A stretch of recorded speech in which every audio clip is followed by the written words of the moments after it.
Hello and welcome to The Hill is Always Greener, a show where four friends continually talk about Sonic Adventure until the end of time to distract themselves from the end of time. I'm RockTheJake. I'm CyberLink. I'm GameBuddy. And I'm Faulerro. And, we got someone else with us this time. Yeah, I'm FangGuu. So you know she's a Sonic character because she's got the "the" in the middle, that's the... Yeah. RockTheJake sounded cool, and I wanted to sound cool too, and so I decided I'd put the "the" in there. Oh, Jake has been a Sonic character this whole time, I only just noticed. Holy crap. Yeah. But am I a Rock or am I a Jake? Gotta think about that. You're the big like stone golem boss from Sandopolis. Yeah. All right, I'll take that. Yourself. So, as I joked earlier, we're talking about more Sonic Adventure stuff, and today we're going to be talking about the comic adaptations from both Archie and STC. Yay. Oh, we sure are. What's the matter, Luke? So I'm interested in Fang when we invited you on because you said you liked Archie Comics and Sonic Adventure. Did you expect this when we sent when you said these? you liked Archie Comics and Sonic Adventure, did you expect we would make you read something that would make you dislike both of them? No, I still, they both still have a special place in my heart. I guess, I don't know when the Sonic Adventure comics came out, for the Archie ones specifically, because those are the ones I collected because I lived in North America. I don't know when they came out, and I'm not exactly sure when I first picked up an issue of Archie Comics, but I never ever read the specifically Sonic Adventure comic, with Froggy and like Chaos and stuff like that. So I never read it. How did this happen? how did it get so? Funny story. Let's jump right in. Yeah. We're covering two adaptations of Sonic Adventure this time, but we'll start with the Archie one. It's an interesting ride. Yeah, so Jeremy, as our kind of unofficial Archie historian, could you please explain what the hell happened here? Okay, so I'm going to keep it brief and short with my knowledge on this subject. So Play the classical music. yeah. So Sonic Adventure was out in Japan in late 1998, and Sega, who had been very hands-off with their licensed comic book, North American comic book property, produced by Archie Comics, gave them a ring and basically said, like, you need to adapt the new video game so people will buy the video game more. Unfortunately, I couldn't, in the time during research for the show, couldn't find like a solid source, but I definitely remember, even back in the day, not too long after this, reading somewhere, it could have been an official Archie blog or something like that Sega gave Archie no resources of Sonic Adventure the game to adapt the story. So what they started out with was famed cover artist Patrick Spaziante imported a Japanese Dreamcast and a copy of the game, and they started from there, piecing the story together as much as they could, and I don't believe any of them spoke like fluent Japanese. Didn't have a friend or something? I'm sorry. This was 1998, and I mean... Oh, that's right. The Japanese had not been invented in the U.S. yet. I'm sure there were. I'm not going to say it was an office full of white dudes, but it probably might have been. I guess why I brought that up was that, the internet was burgeoning, but it wasn't like, they couldn't go on Twitter and say like, hey, anybody... can translate these cutscenes, but fast forward until February 2000, which is actually when both of these adaptions were published, and they had managed to get a hold of the English game, and if you read this adaptation, especially scans of the original issues, you will notice that sometimes the dialogue changes fonts from the hand lettering to computer Comic Sans, and every time that happens, I am betting that was an 11 o'clock editorial editorial change to put something to make it fit better with the games. Like we have the English dialogue now. Quick, put in the Comic Sans edits. The first issue, the Knuckles backup story, is 90% his opening monologue from Sonic Adventure in that changed font. And same with referencing the Sonic and Tails' biplane is now the tornado conspicuously, and etc., etc. So, okay. And I'm trying to say this in a neutral tone. The editorial at Archie Sonic, well, they weren't famous for being good at their job. So we pick on certain writers, and I'm actually every time I go back to this era of Archie, I have a much more burgeoning respect for Carl Ballers, who really seems like he was trying to do his best with what Archie gave him. Like, I know even when some of his stories get a little silly, like, I believe he has been pretty open about, like, they told me to get silly. Like, he was doing what was asked. And, you know, when other writers, which we'll get to, other writers just decide to come in and completely contradict what Carl has already laid down as far as, like, character motivations go, that wasn't his fault. And in fact, I might lay that at the feet of the editor, Justin Gabriel, I believe. You know, the bald guy that shows up in the off panels that are the most unfunny things you have ever read in your life. So, yeah, in the process of trying to shoehorn Sonic Adventure into the Archie universe, which is, as we've already discussed, is very weird with, like, how Chaos Emeralds and rings work, and all of a sudden, the 7 Chaos Emeralds are a very huge plot point in Sonic Adventure, so they decide to go with Super Emeralds, which are kind of a thing in Archie, and oh boy, they can't even keep that straight, but I feel like that is better saved for our main discussion of the story, but that is a brief, try to be a brief introduction to why this story is the way it is. It was a Sega mandate, they said, but you can't have any info about the games, and you have to do it and make it fit in your very unique Archie Sonic universe, no matter what. And everything else is their fault. Oh, God. Indeed. I'm pretty sure Sega didn't say you had to come up with a colonization with the echidnas plot line in the backup stories. Who the hell is this Nate guy? Well, okay. Yeah, that's getting dropped in the deep end a little bit. I don't 100%. I know he is Nate is a human who in Archie Overlander, I think. Yes, a four-fingered human. Overlander? Yes. Distinctively four-fingered human is an Overlander, and they're going to come back to the finger thing, apparently. And then it doesn't matter because nobody ever remembers to draw it correctly.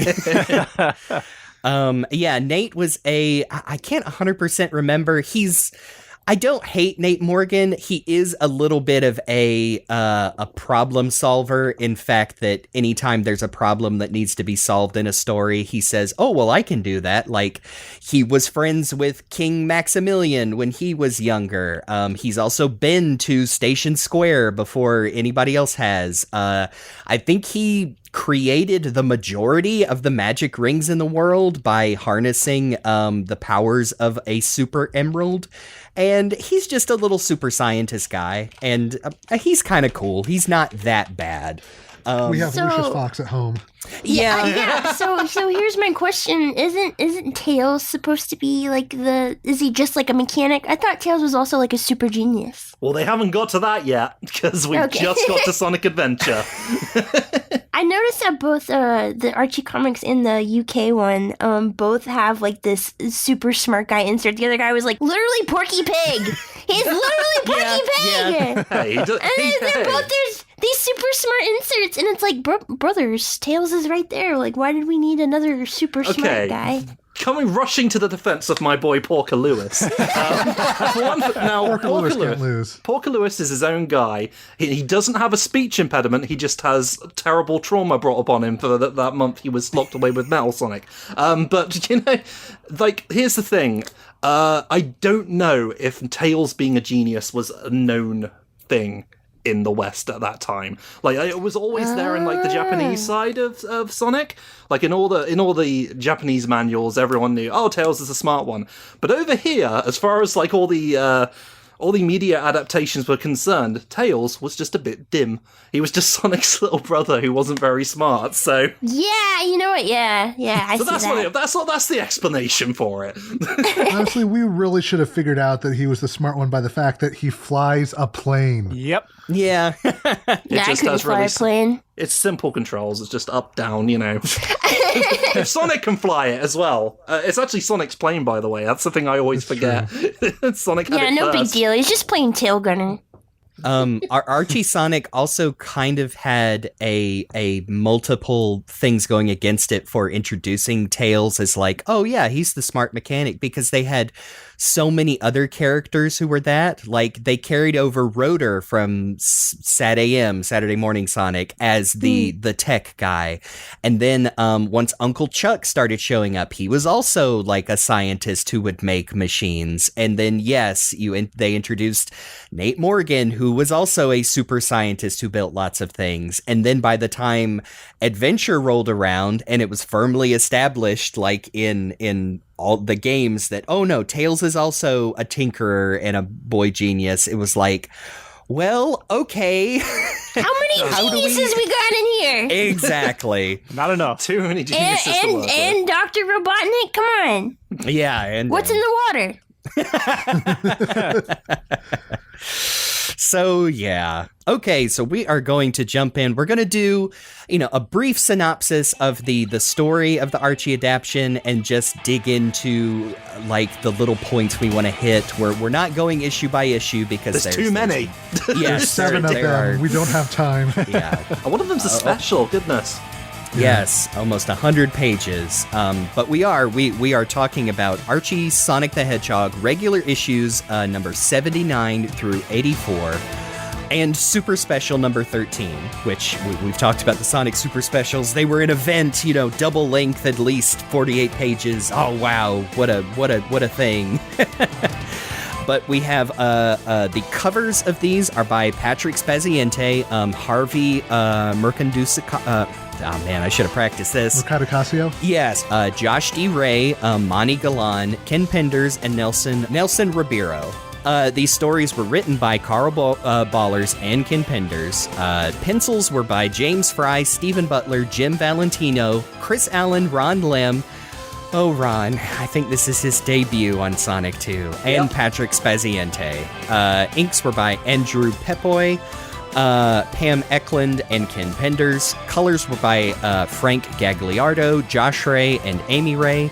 Letters were by Jeff Powell and Vicky Williams. And only putting this in there because I've already mentioned it, but the editor, art director, and story outline was by J.F. Gabry.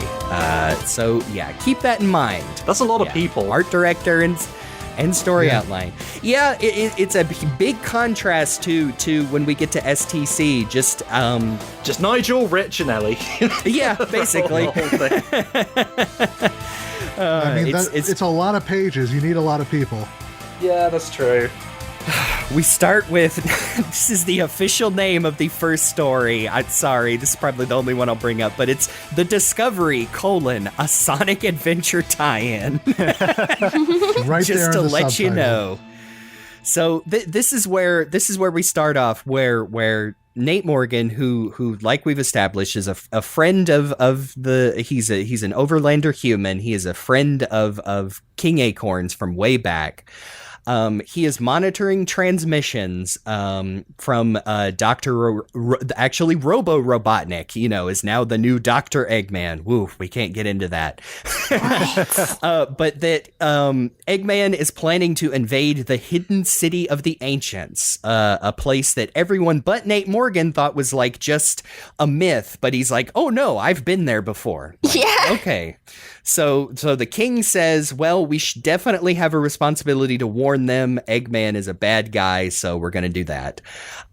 This is where Amy Rose gets the idea in her head that even though she's the same age as Tails, which is in this continuity about 8 or 9 years old, she is not allowed to come with the Freedom Fighters because it's too dangerous. So she goes and gets the magic ring of acorns, which is a royal heirloom that's supposed to grant wishes, and wishes herself older. And I think it's revealed later that she is actually like the same age as Sonic, which is 16, but also like... they are very specific that she just ages herself physically. So yeah. There are things to say about that. You know what? And I'm just going to say it sucks. It's bad. It's a bad idea. I understand how they like I said, there was a lot of pressure. They had to do this right away, but the Archie Comics specifically ignored Amy Rose for so long. Like she could have just showed up in this story with her Sonic Adventure look and been like, "Hey guys, it's me, Amy Rose. I look different. Oh, okay. You want to come along with us, Amy? Yeah, sure. I have a hammer now." Instead of this, because this is so weird. And also, it's not just that. She's also like, at the same time, Elias has this cool idea to use a wish for something a bit more noble? Yeah, a bit Yes. noble, a bit that has a purpose to it other than I don't get to hang out with the big kids. Which, if you don't know, Elias is Sally's long-lost brother, who has spent the majority of his life on the floating island for... I don't remember why they were hidden there, I guess to protect them from Robotnik. But Elias and Sally's mother, the Queen Alicia, is currently in a... Well, I mean, it's a Nora Freeze, Mr. Freeze's wife's tube. She's very sick. She's in a coma, and Elias was like, "Oh, I'll use the magic ring that grants wishes to heal her." Except Amy uses the last one to do this, and it really, I mean, rightly so. I remember stuck in the craw of a lot of like Sonic fans, like, and people that liked Amy, but was like, why would you put that on that poor girl? No, Like, seriously, it's so unfair to the character to make her be this selfish and childish. I know she's a kid, but why would you do that to Amy? Dude, yeah, Archie Comics, they fucking hated Amy, dude. Well, I mean, she's, like you said, she's not really around very often. They had to bring her... We talked about the Sonic CD adaptation, where they had to bring her in almost out of obligation, and they were like, oh, fine, here she is. But also Eggman kidnaps Tails as well, because we actually care about him. So, there's Amy, fine, now go away. They just... And it's such a moment of like inconveniences. Like Elias is just like, oh yeah, I just remembered that we have this thing. Oops, Amy's here, and then we just have like this gigantic narrative block and just yeah. Yeah, like I realized they created this ring of acorns just so they have an excuse to age Amy up, but it's like knowing that was there and knowing some of the things that they could have prevented with it, does not reflect well on the royal family of Knothole, let's say. Oh no. Everyone looks bad. It's Yeah, why could a child just walk in and grab it? And, like, how long has the queen been sick? Like, could you have made this wish a lot sooner? Why did you only decide, I could do it now, when this child is thinking how much she wants to be an adult? I'll go get it. I'm sure Elias had a lot more things on his mind, like why all these Tenchi Muyo characters are around him. Oh man, I'd love that. I remember they appear in multiple issues, and it's just a background gag. But that there are like furry women in the background who are clearly like caricatures of Tenchi Muyo protagonists. Dude, that fucking owns. I love Tenchi Muyo so much. I would have loved to have seen that as a kid. I would have lost my shit. Why can we not stop associating Sonic with Tenchi Muyo? I was going to say, This has come up before, believe it or not. Because the creators clearly like harem stuff, and that's why Sonic has like 20 girlfriends in Archie Comics. That's so right, though. That's so right. I never thought about that before. You're not even wrong. I mean, I think when these comics came out, like, it was peak, like, Tenchi on Toonami, like, during the day, and oh man, Those were the just days. spilled over. And okay, we're moving on from this, but it always bugged me that the cover of this issue 79, Amy is clutching obviously a super emerald and not the ring of acorns. Like, what was up with that? Like, weird. covers don't have to be completely literal, but also, like, they should probably not contradict the main thing in the story. And I'm just going to say it. That's a weird looking emerald. It kind of looks like it's inflated or something. Sounds. Yeah. The mystical beach ball.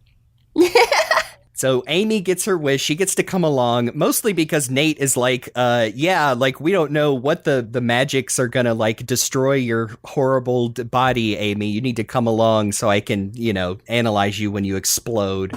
But they leave. They make their way to where the hidden city of the ancients is supposed to be, and a cute little Easter egg is it's the island from the Sonic OVA.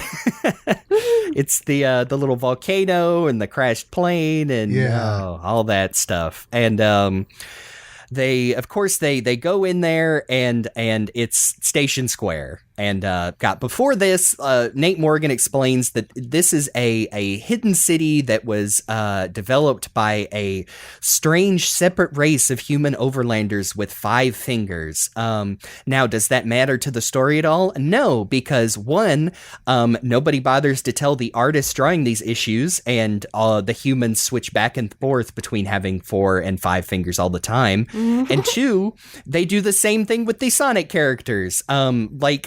The fact that the humans in Archie before this, like, always had 4 fingers was just kind of odd, because I think the only time that Sonic, and it's usually Sonic and Tails, had 4 fingers like the rest of the animal characters was, like, back when the book just started, and I'm guessing they've had 4 fingers because that's just cartoons. Like, cartoon animals usually have 4 fingers, Mickey Mouse, etc.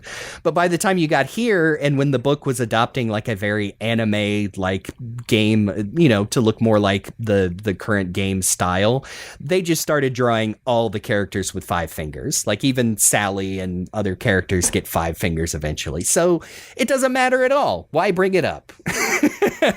Why do we spend so much time talking about it, as a matter of fact? Yeah. Although speaking of art, I do want to bring up that, yes, like, this is the area where like the anime influences are definitely coming in, and part of that is, like, the gigantic eyes on all the characters, and my gosh, it really does not do any favors for most of them, but especially, like, Sonic on specifically page 2 of issue 80, where he has a side profile and, like, 50% of his entire head is eyeball. Oh my god, they look like weird deformed bugs. It was really funny reading both the UK and the Archie comics, because there's like no in between. There's just, like, super westernized looking Sonic and then super anime Sonic, and, like, nobody could find the medium. Yeah. It would not be until years later that we would have, like, the perfect balance with, like, a Tracy Yardley Sonic and like Tyson Hess and Patrick Spaziente doing classic Sonic. But I don't hate these first couple issues are, I think, James Fry does the pencils. It is super anime. I don't think it's not terrible. It is just, like you said, Jake, it's way too exaggerated. Like, a lot of the more subtle, like, action poses look much better. But yes, it is very intentionally supposed to be anime, the way, like, the characters' mouths, like, hang out of their muzzles, like an anime and stuff like that. Well, I mean, like, it's like, this is what Western people drawing anime looks like. This is what I was drawing at that time. How to draw manga. That's how I was doing it. I was watching Toonami at the time, so... Yeah, I gotta say, as, like, an 11, 12, 13-year-old, I loved it. Meanwhile, in our backup stories, Knuckles has a bad dream, which is, again, just his monologue from the beginning of Sonic Adventure, specifically mentioning the Master Emerald, which I believe does not exist in Archie Comic until this sentence. I think it does. I think it's popped up, but but Mammoth Mogul is in it.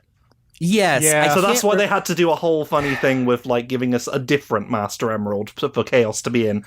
Because of Mammoth freaking I can't remember if they used the phrase Master Emerald. They might have, but it has, before this, it was just a single Chaos Emerald, which is keeping the floating island up. Of course, this is also, like, way past the time that Knuckles has discovered that the city of Echidnopolis has been on the floating island this whole time, and there's millions of other echidnas, and his, God, what is it? The Council of Guardians, his dad, and all his other racist grandpas. Sorry, I'm just stealing jokes from the Bobby Schroeder's blog. But I've done the same thing this time. I read through it again. If the shoe fits. Please don't talk about the shoe fitting when we've had to see Knuckles' gross feet. Yeah, Knuckles. Oh my god! Knuckles shows feet. That was very jarring, and then they kept doing it forever. Yeah. So Knuckles has a bad dream about a monster, it's Chaos, absorbing the Master Emerald, and then the island falling, only to wake up and find that's exactly what happened. And then in the rest of that story, we find out that, yeah, Eggman was looking through his databases, found one on Chaos, found out that where it is, it's in the Mystic Ruins, which is also in Mysterious Cat Country. We'll get to that. We'll get there.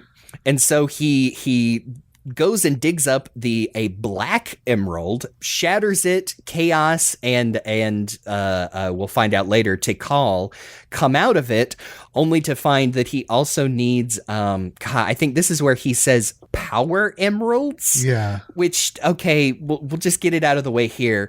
They absolutely cannot decide whether Chaos needs shards of the Master Emerald / the Floating Islands Chaos Emerald, Super Emeralds, Chaos Emeralds in general. And I mean, it's just a side effect of Archie, like, did not know what to do with the Chaos Emeralds until they were forced to make this adaptation. So this is the one time I'm going to bring it up.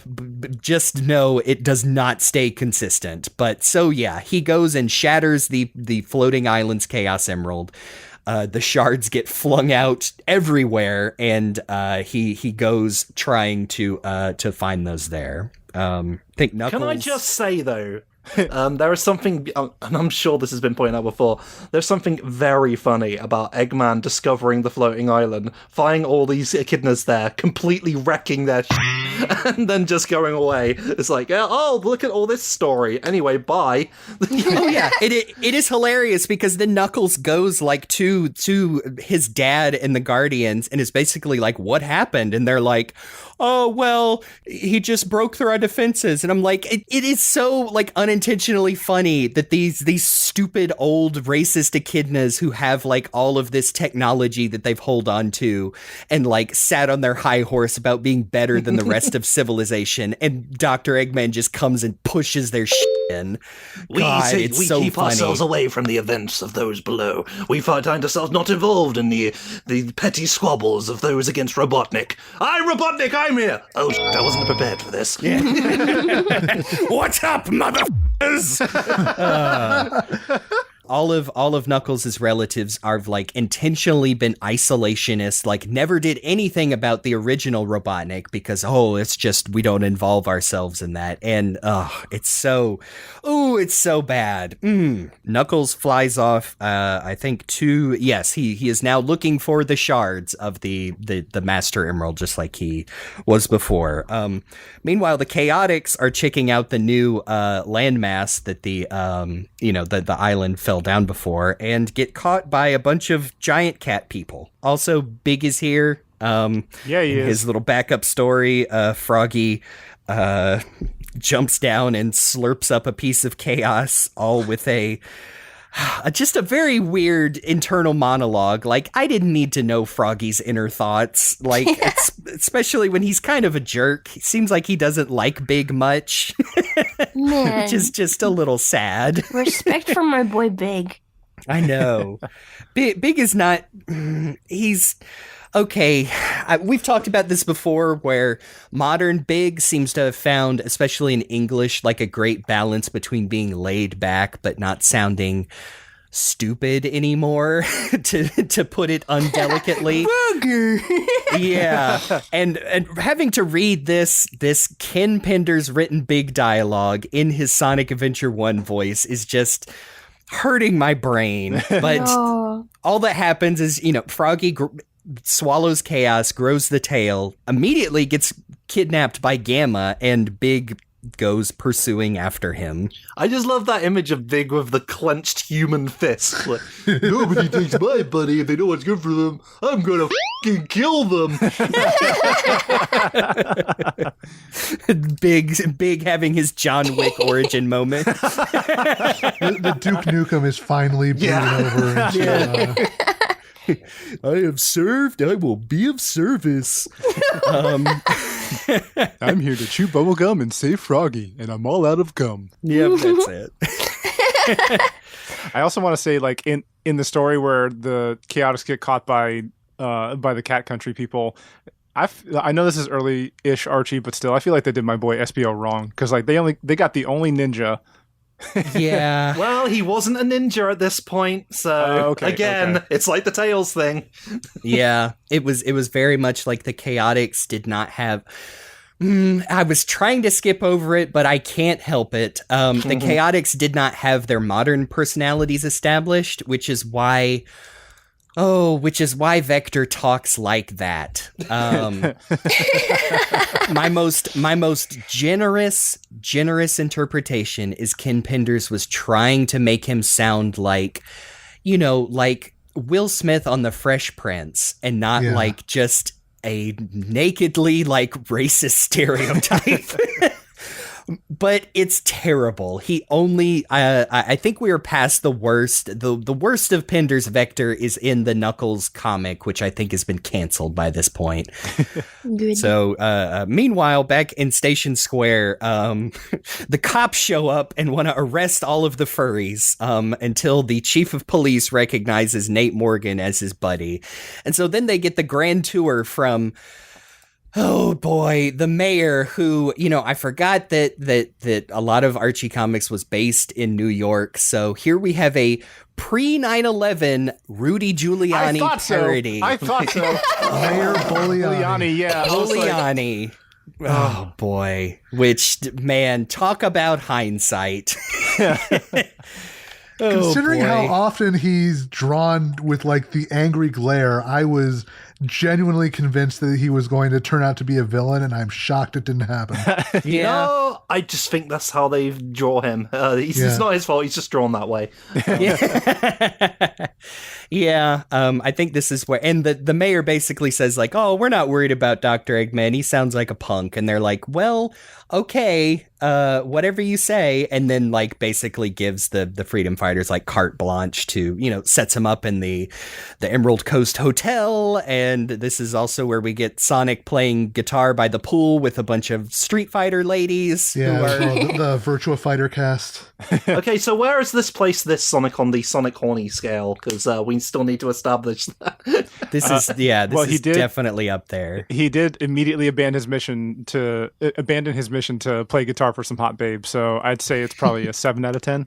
Oh, I would abandon my mission to play guitar for hot babes. You make a moving argument. I would put it below Adventures, but let's say above Sat AM.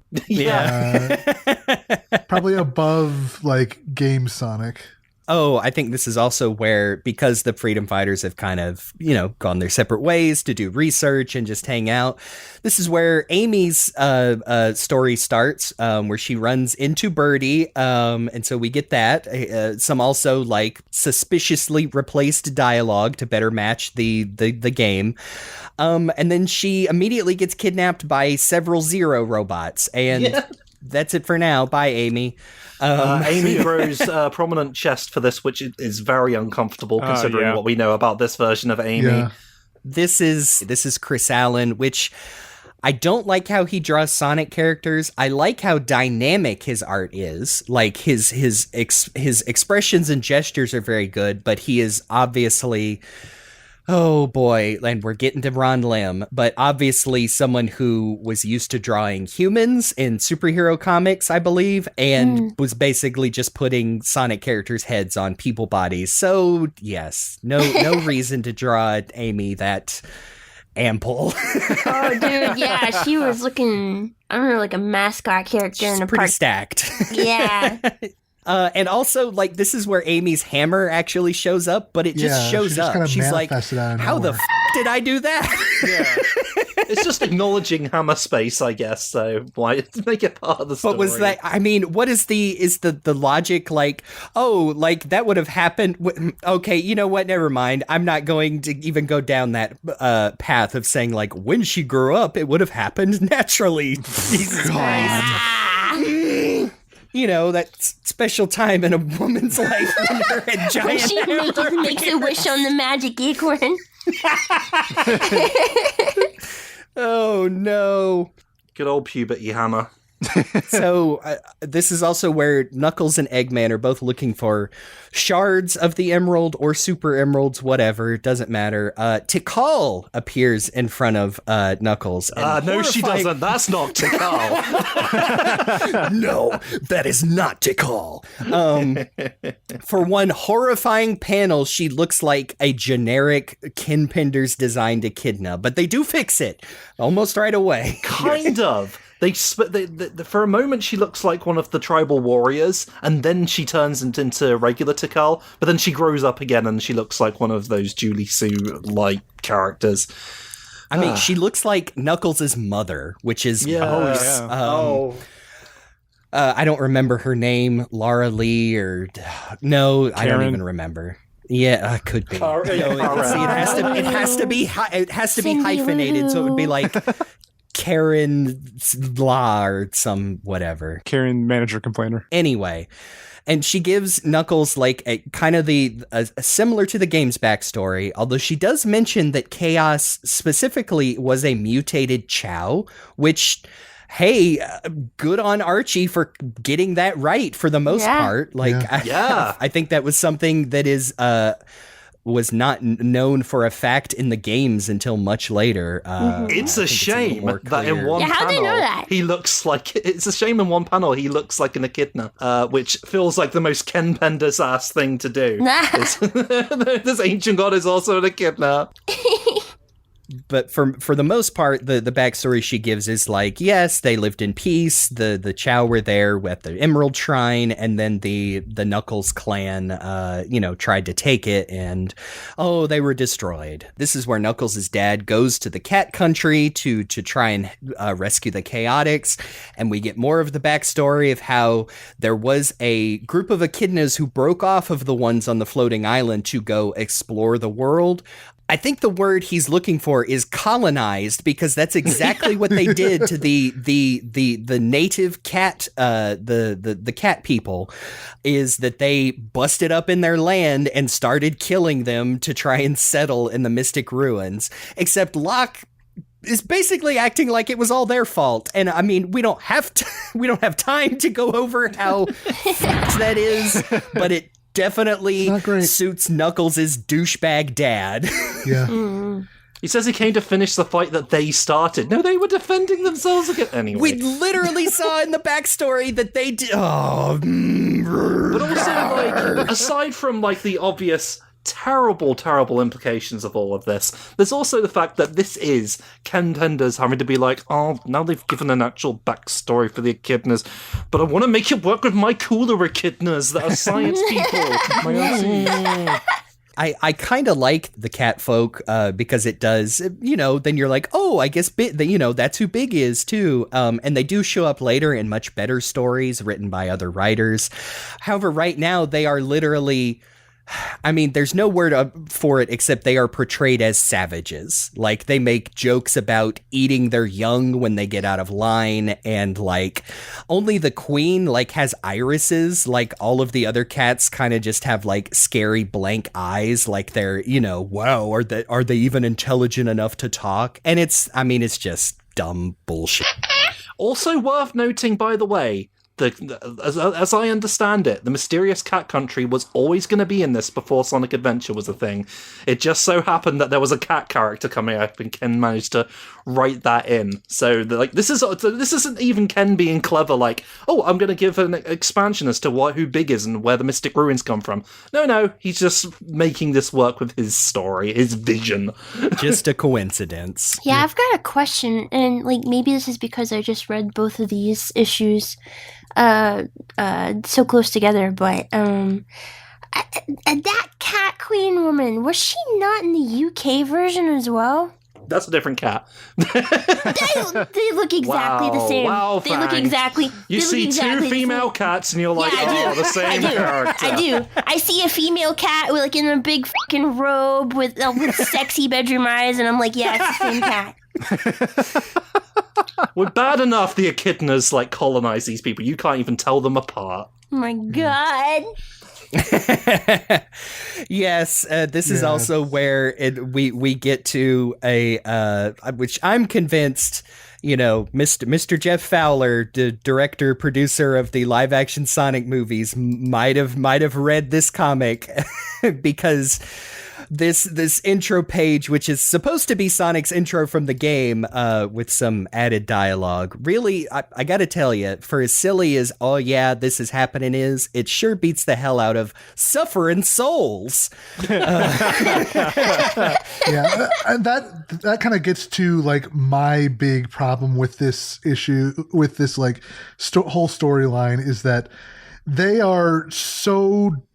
they're trying to be faithful to a fault even when it doesn't work and it's just kind of hokey. We're looking at this intro, kind of the recreation of Sonic's first cutscene, the Chaos Zero boss fight, and they are trying to squeeze in as much game dialogue as possible. But when you put it next to, the rest of the script, it just feels like two completely disparate takes almost, and it just feels really forced. They're trying to so heavily tie it in with the game that it just never comes off as being natural. Well, it comes across like they have to, I think. It's almost like they're forced to do this. I look at the last page after Chaos goes into the drain and Sonic's like, hey, I'll play with you some other time. Some police officer comes in. Not bad, Hedgehog. Yeah, not bad. Yeah. I'm sorry. I was going to point out, I kind of love that.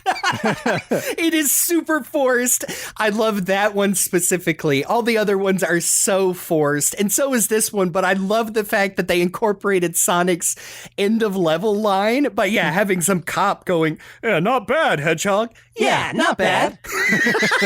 They incorporated both of his end of boss line and his ranking line. Yes. It's a little much.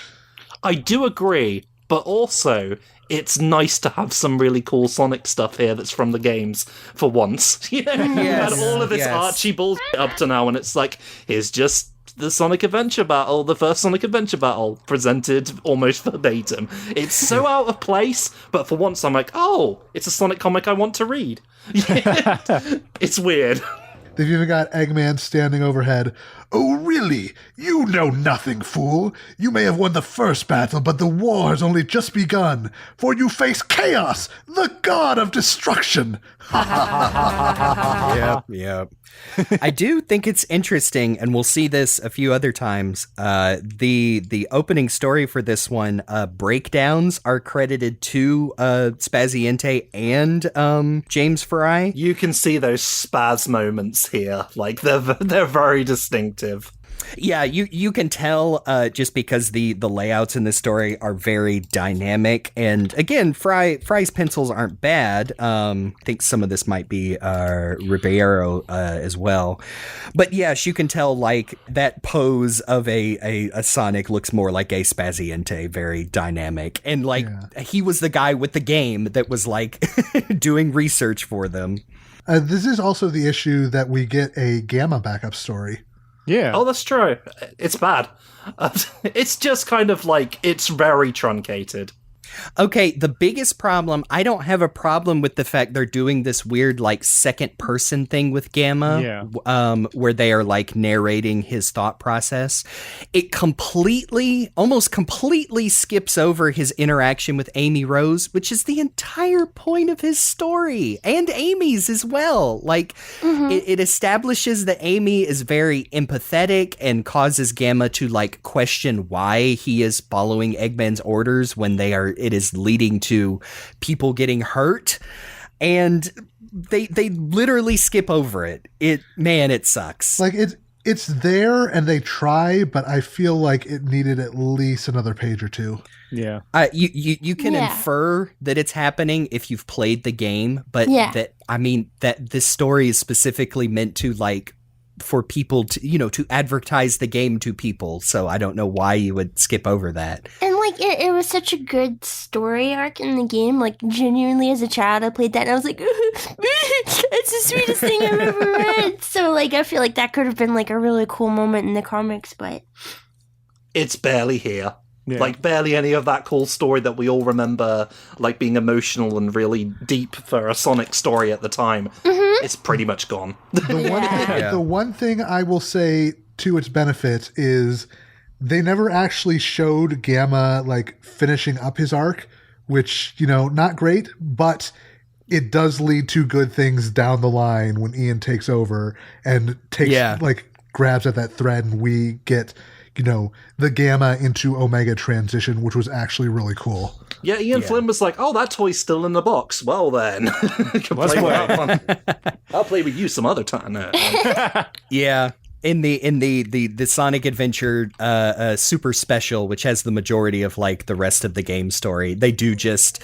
God, I don't even think it's on page. I think it's in the letters section where it's like, and if you want the rest of Gamma's story, play the game. And then even that, like you said, even that turns out not to be true because, yes, like, Ian Flynn decided to, like, what if I actually did something with this character? If it's not on panel, it doesn't count.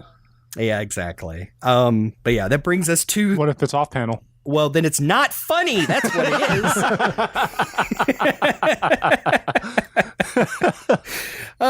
So the other thing that happened not off screen, but is that Chaos got his tail back from Froggy, fully restoring him, ready to gobble up emerald shards to become a horrible monster. Nom nom nom nom nom. Basically, all that happens in the giant 48-page super special is, like, the rest of the game. Weirdly enough, Sally and Nate Morgan go to the Station Square library and check out a history book that gives another separate backstory for Chaos and the Chow and all that, to where it says that the Chow worshipped Chaos, even though, like, Tikal already said, but he was a Chow too, and also that the Chow transformed into the 7 Super Emeralds that Chaos absorbed to destroy, the Knuckles clan, and it just seems like we didn't need that page at all. We already got the backstory. Just a lot of stuff. Sonic and Tails and Knuckles meet up and fight Chaos. Here we get, like, some game boss fights. Lots of people talking about emerald shards and super emeralds like they're the same thing. Yada, yada, yada. Very confusing. We end up on the egg carrier. There's two suspicious panels that where Spaz has penciled the tornado instead of Ron Lim. Hey, Ron Lim's here. His art is not good.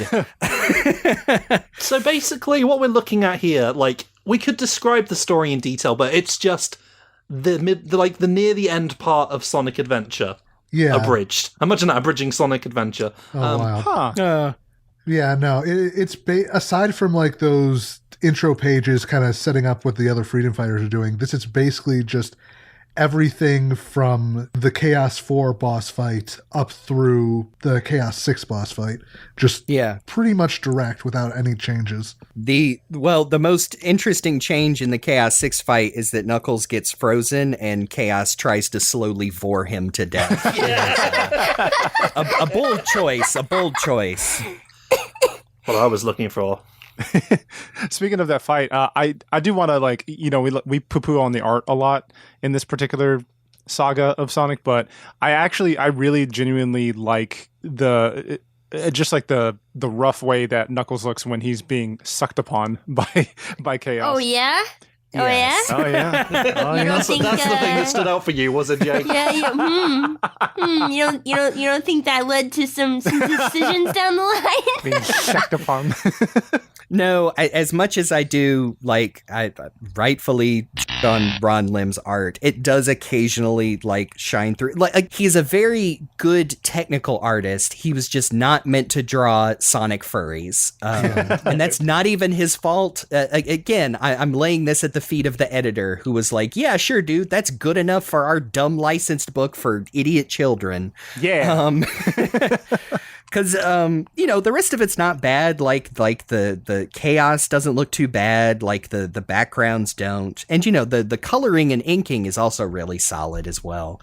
It's just, yeah. After the first few issues, like with Fry and some Spaz art, and even Stephen Butler, like Stephen Butler is not at his best yet. But still just like fits the Sonic Adventure style so much better than Ron Lim and some of the other artists. But yeah, it ends right after the Chaos 6 fight. They jump off the egg carrier. Big steals the tornado, just like in the game, which still has a Super Emerald in it. We were reminded several times. God, Big is such a badass. Oh yeah, sure. Oh, yeah. Just like, well, those two people are on there, but he's taking care of himself and his friend. He has no time for these other characters. Fucking Chad. We see him rescue Froggy, and he's just pieces out. It does seem, at least by this time, that they were not making last minute edits. There aren't a lot of dialogue replacements, but again, this whole special is full of like, oh, that's a line from the game. It sure is some tonal dissonance. Man, it's such a shame because maybe I'm the only one that feels this way, but oh god, I love the egg carrier map so much. I wish that there had been. Yeah. It's so good. I wish that they had because when they showed the Station Square lobby in the hotel in the comics, I was like, oh, this is nice. This is a really they did a really good job doing that.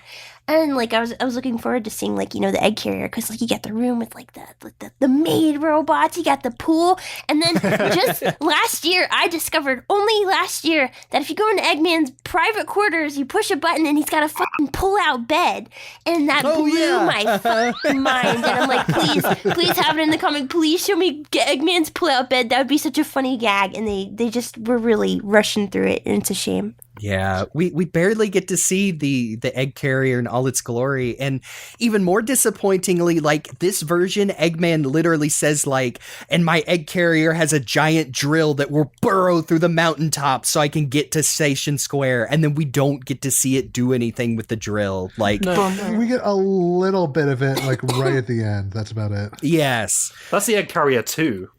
Yeah, I was about to say we do get the egg carrier 2 again, just like the game, shows up for 2 panels and gets blasted. God, that is so funny. The game in this, the one thing to keep, just like the game, and it was that, and I at least gotta give him props. Knuckles has collected most of the shards of the island's Chaos Emerald, going through the Mystic Ruins. He finds the unconscious Robotnik, and I mean, we are basically just playing out the last story from the game, all the way up into realizing the Super Emerald was in the tornado.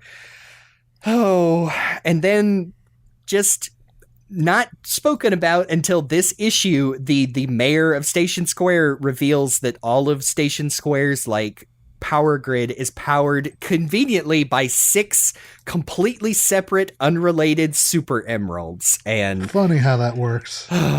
Yeah, since Chaos has now taken the 1 emerald from the tornado, it now drips down into the Station Square container for the emeralds, and we've got perfect chaos happening. I mean, it's some pretty cool illustrations of it's just that cutscene from Sonic Adventure. Well, open your eye. Yeah.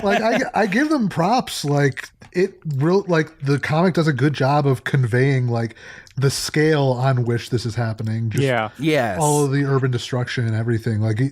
It feels like it is a significant event and not just, something they're kind of glossing over. And again, this is some really, really solid pencils from Stephen Butler. Even though all of his lady characters are breasting boobily through everywhere.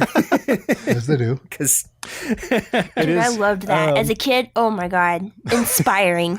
We need to account for all the people who are, like, forever changed by these things growing up. Sure, maybe they don't look very tasteful now, but think of poor little Fang here, like, being influenced by these boobies. I drew so many Sonic characters with boobies. As is your prerogative, you know. Yeah. They gave us Rouge the Bat and things like, and you know, it's going to happen. God, don't get me started on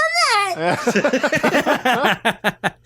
I always end up defending Stephen Butler because his art gets a lot better later. But, he does he makes the boy characters, like, tall, too, like the girls. It's just, Antoine and Sonic don't have, like, visible collarbones like Sally and Bunny do. So, yeah, it's... Or, like, vagina bones. Yes. And... We need a moment to recover from that one. Was that okay to say? The image of a muscular Sonic with gutter lines. Oh boy. This is what early Archie does to us. Oh my god. Yeah. Sonic's got the V. Yeah, they're just like guitar picks with legs. Yeah. You know how Knuckles' tail got like real big in Sonic Adventure. Artists sure did not know how to draw that without making it look like he is hanging schlong, man. You're not wrong. All right, we talked about the egg carrier. Okay, so yeah, like we said, this is all last story. Like Perfect Chaos is here. Tikal appears, gives Sonic a vision now of a third separate, completely contradictory backstory for Chaos, that he was a sentient, peaceful river spirit. Like, come on, man. Like, you gotta pick one. You can't. Yeah, but look at that little guy. He looks so happy. I know, yeah. It's such a weird drawing. He looks like the Kool-Aid Man. I wrote that down as a note. Kool-Aid Man face. Oh, jeez. Like, oh, I'm water. Oh, yeah.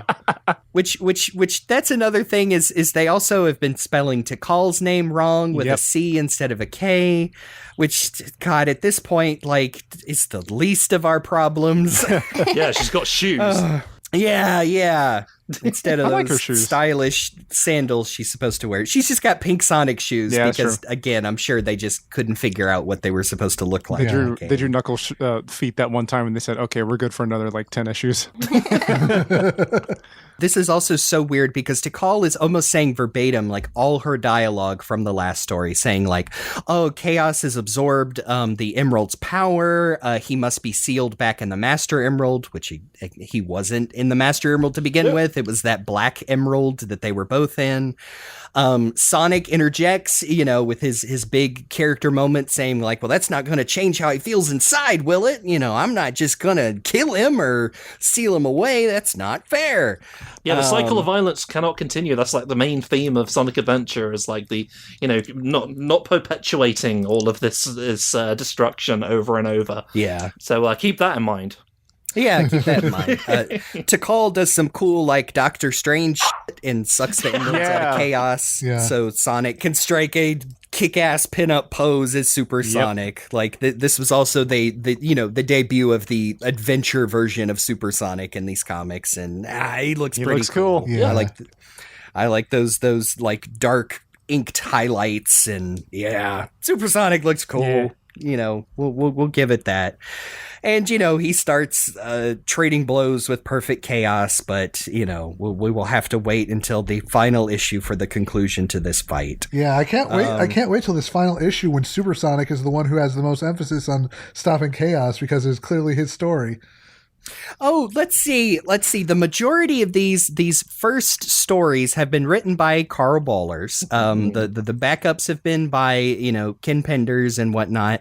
And then Ken comes in on the last issue of the adaptation, 84, as the main writer. All right, I'm sick of this shit. Enough of this game stuff. Hey, Luke, I heard that you specifically were tired of us adapting the game perfectly. Don't worry, I got your back, fam. What have I done? Yeah, I'll just say it. Like, Ken completely fucks it up because, first of all, instead of opening with the supersonic fight that we all wish, we open with Locke, Knuckles' racist dad, Stripping. fighting. Yes, taking off his clothes to fight again, as we've firmly established, the persecuted native people of the Mystic Ruins. And yeah, he just, of course, Knuckles' dad, who just looks just like him, except with a goatee and blue boots, yeah, beats the shit out of this guy and is like, well, I beat him and I'm smarter than you because, anyway. I'm so tired of that. But yeah, then we get back to the Perfect Chaos fight, and Sonic has completely changed his motivations. He is now violent and wants to see Perfect Chaos destroyed forever because he has to be a big dumb superhero now instead of a nuanced, angsty teen hedgehog. I wanted to solve this peacefully, but then you hit me. Yes, really, yeah. The cycle of violence can't continue. Oh, you said that. Oh, screw you. You're just like me. It's just like me. I do want to call out, like the Sonic X version of this, I do like we get some splash pages of the freedom fighters like rescuing Station Square citizens just to show like our heroes in action, and also that not everyone died. Yeah, because that's always something that's been missing from it, and understandably so. There are limitations. Yeah, from the game. Yeah, the game, it's like, they cut from the poor people cowering as the sewer grates explode out, and then just empty streets, and you could always say like, well, someone had to be chanting Sonic's name when he was transforming, and I guess that was the handful of survivors. Stuff happened off screen. Otherwise, when you're fighting that final battle against Perfect Chaos, you're like skimming through the floating corpses atop the wall. Yes. I mean, that's been the joke forever, is Tails is, all's well that ends well, right? Oh destroyed, my God, devastated, millions The dead. city is just fucking obliterated, and there's not a human in sight. Just as it should be. If we ever do get like a proper remake of Sonic Adventure, that they would probably add that in, like, gun is evacuating, or et cetera, et cetera. We all have the Willy Wonka elevator. Yeah. And everyone was fine. Except for Antoine, who gets literally absolutely rocked in one of these panels. Yeah, see, I'm sorry that we're almost done here, but yeah, here's a dialogue verbatim from Supersonic. Tikal may not want to see you hurt, bub, but if it's a matter of my dead carcass or yours, here's a clue. It ain't me that's going down. Which, come on, Ken. You had one job. Did you? Okay, I know the answer to this. Did you even read Carl's script from the last issues? No. No, you said you didn't. But we know that. We know for a fact that he did not. He chooses not to read the works of other people who are working on the same comic as him. Good old Kennethy. Kennethy Pendethy. Yeah. Pendiferous. So anyway, the real hero of this story is Knuckles, because he dives in the water to re-hook up the Station Square power plant, which should shock/drain the energy from Perfect Chaos. He summons some here from this point unknown like emerald power. He gets shiny emerald eyes, and does the Spider-Man bench press the big building thing. Perfect Chaos gets drained.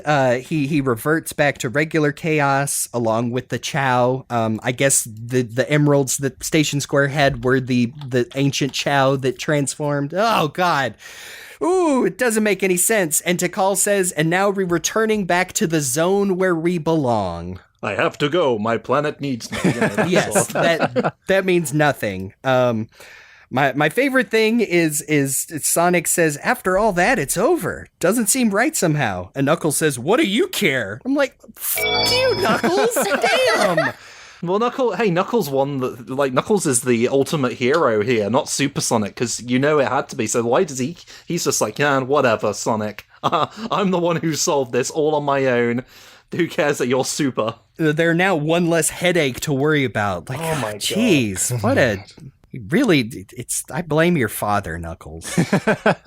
both Ken Penders and Locke. You're two bad dads. So yeah, that's it. Knuckles is, he's takes his bag of Chaos Emerald shards and says goodbye to the Freedom Fighters. Is that what that is? I thought he had like a cape or something. Yeah, no, it's it does look it's like a a cape. sack he's been carrying the Master Emerald shards in. I thought it was like his comfort blankie or something. Oh, he's had a big day. Because I think a few issues ago, we get like 4 panels of him slipping some shards in his gloves, Yeah. and he's like, "Oh, pretty snug, but it'll work." And I'm like, "Why? Why? I know, yeah. Like, why did you have to establish how he's been carrying these things around?" Oh man, I'm getting loopy. But this ends on Knuckles. Like, the focus here is on Knuckles, and this is the Knuckles story. And just in case you didn't know that, Knuckles is up next. Yeah, and also this is the only story penciled by Ken Penders, like you didn't know, turning to this page and your heart sinks seeing this art. But Knuckles and his granddads decide to put the Master Emerald back together on the original Emerald Shrine, which is the one from the game, because apparently it taps into the Emerald's power more efficiently or whatever. But yeah, we end with Knuckles reuniting with the Chaotix, who were saved from the horrible, native savages of Mystic Ruins by Knuckles' dad. And Knuckles' dad reveals, like, oh yeah, you're named after the ancient, the violent colonizing tribe of echidnas that basically caused all this this problem by trying to steal the Emerald power from Chaos, which is just real great, Dad. Yeah, basically, it's like, okay, in Forrest Gump, it's revealed that his mother named him after the founder of the Ku Klux Klan. What? I did Just not like know that. Yeah, that didn't part know of that Forrest either. Gump. Yeah. What is it? Beauregard Forrest, a Civil War veteran who would go on to found the Klan. It just stuck in my mind that, yeah, thanks, Knuckles' dad. You named me after those guys. This is like, more literally, this would be like me finding out that my real name Chris was because I was named after Christopher I was Columbus. just thinking that. It's like- Yeah. Like, specifically. And, like... Not even that. Like, Knuckles' dad knew all about this. Like, not just like a whitewash, like, oh, they were the Echidna tribe that set off to explore the world. It's like, no, he knew about all this and just was like, didn't think it was, germane to share with Knuckles until this adaptation, which And Knuckles we is know just why. like, whoa, cool. And he's like, yeah, at least I didn't pull your name out of a hat. I wish you did, mate. That would have been a lot better for Knuckles. Yeah. Which, again, like you said, this is just Ken Penders, like, trying to make, like, the fact that Knuckles is not named, like, Funko or whatever, like all the other Dimitri, Locke, God, what are all the other Echidna grandpas? He has a Sonic character name and not a weird fake Star Trek Sonic character name. I mean, one of them's literally called Thunderhawk, so... So it's stealing a Street Fighter name then. Yeah. Yeah. More appropriation of natives. Yeah. So that's the Archie Sonic comic adaptation. Like, things that would stick around after this are they would focus more on the Super Emeralds than the mini Chaos Emeralds. And, Amy obviously stuck around. She did become like a more prominent player in Freedom Fighter missions. I remember a couple of stories where she gets to be pretty cool. Like, God, I can't remember exactly. It was a pre-Ian story, but like they walk in on her like she is like meditating with her hammer, like getting ready to like kick some ass. And I remember thinking like, yeah, that's cool. And but yeah, like. What else is there to say that we haven't covered? That it's just a mess. It is absolutely I have many things to say, actually. Let everyone else talk first. I think it is telling that they would not do like a full direct adaptation of another game after this. Yeah, that's true. Like Sonic Adventure, they just like set it up and they're like, okay, play the game. Because, yeah, a lot less hassle that way. Yeah, the Sonic Adventure 2 one, it might as well be like a one shot. And it basically is, because it is just like a little bit of introduction to it's the cool city escape part. Here's Shadow the Hedgehog, and then I think it literally ends with, and now go play the rest of the game. And then like months later, Shadow shows back up because everybody loves Shadow. Damn, that sucks. That sucks because I love 2 so much. Oh my god. I get it, but can you imagine what it would have been like after reading this one? Like their 2 adaptation. I think we dodged a bullet. Unlike Marie Robotnik.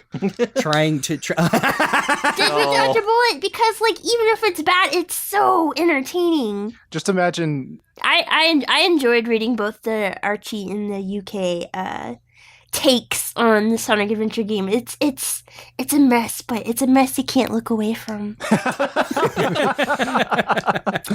I think that is my thoughts on the Archie adaptation as well. It is incredibly messy. It is like a lot of revisiting Archie. Like I always keep in mind like how good it eventually becomes. Like when Ian and other writers take over and. Don't throw any of this out. Like keep until the soft reboots, keep all of this continuity, like for better and worse, and build upon it. And but yeah, but it doesn't affect things in the grander scheme like right away. They kind of do just like rush. They kind of like, okay, that's it. Back to our stuff a little bit. Like there are definitely implications, but it's nowhere near as like earth-shattering as you think it would be for like Sonic Adventure, coming into. And I do have distinct memories of following this arc as a child when they came out in the year 2000, and it confusing me because I had played the game by then and just could not understand why it was so confusing, especially the thing with the emeralds. Like I knew how the emeralds worked in Archie Sonic. And so them trying to basically have it both ways with like, oh, we'll just use the super emeralds, but then can't keep those straight either. Oh boy, man. Even little kid me definitely ignored a lot of and didn't pick up on a lot of problems in Archie. But this was one where I was like, okay, I don't like this. And I also remember being pretty disappointed with a lot of the art as well back then. Like, for as much as like kid me was just like, oh, that looks weird, and not necessarily having like the vocabulary to say why it was bad. Yeah. Just, I actually found it really inspiring when I was a kid because like sometimes I really liked the like overly anime look of everything. I was like, yeah, oh yeah, they like it. I like anime. This is great. I'm in the right place. And also, like, sometimes it would get, like, really weird, really wonky, really bad, but I would just love it because it'd be like, holy shit, dude. If these guys can get a job in the comic industry, Oh, yes. I can get a job in the comic industry. I'm in there. I will say, I do remember specifically copying the inking style from the 2 covers that Monty Galan did with the the characters are basically half like harsh shaded like with black ink. I remember literally going through multiple pens drawing like that version of Sonic and trying to copy that inking style for like a couple of years, just drawing like my own Sonic pictures. It's weird that stuck out to me. I guess I just thought that was really cool that like, oh yeah, the lines are so thick and dark and the shadows and whatever. Dude, this I'll never forget this. It's actually thanks to the Sonic Archie comics that I'm sorry, I'm going to use this word again, but that I learned how to draw vagina bones. And like, the little bit of bone that like kind of sticks out from your hip, like and like, oh yeah, like I learned how to draw really good like hips and stuff and legs from the Sonic Archie comics. So there you go. Yeah. I owe them that. Only during this era would you learn that, because later on everybody's back to noodle limbs. Yes. I do. I think I've specifically, oh gosh, I can't remember. Was it? Yes, it was pre this adaptation. I think I've mentioned specifically the Stephen Butler story where like the characters go to like I think it's a juice bar, no booze, but there is the proprietors are a deer couple, and yeah, the proprietor's wife is just a stacked lady deer with, like you said, prominent hips and whatnot, and it is like just, yeah, okay, sure.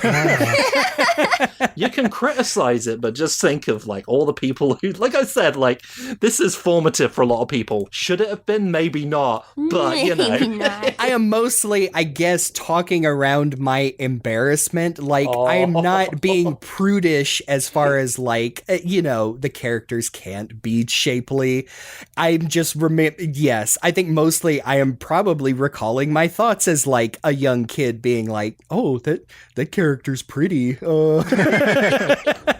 Compared to, like, the, you know, like, the cartoon version of Sally. Jesus, yes. Wow. Sorry, we just got a couple of panels shown here. Fang just posting in that is peak Butler Sally. Yeah, dude. Which is, and it was great because like she's practically naked and I'm like, all right, I think I've got a whole handle on this anatomy thing now, boys. yes. As problematic as the story where she strips naked and gets into the source of all in that one all girls super special, like I also remember being like, well, this is just nice. That's nifty. And I will say, I actually really liked when her hair was super long in this. Yeah. era. It's very pretty, actually. Oh yeah, she's going all Jessica Rabbit on it. Yeah, yeah. Or even like, I mean, the way it's drawn here specifically is she looks like, you know, the Little Mermaid underwater, the way it's flowing like a like a L'Oreal commercial. Because she's worth it. Yep. Speaking of amazing hair stuff, I do want to mention I made a note for issue 84 of the Archie Sonic Adventure adaptation. We do have a scene where when Knuckles is coming out of the water, he does that amazing water hair flip that all the... Oh!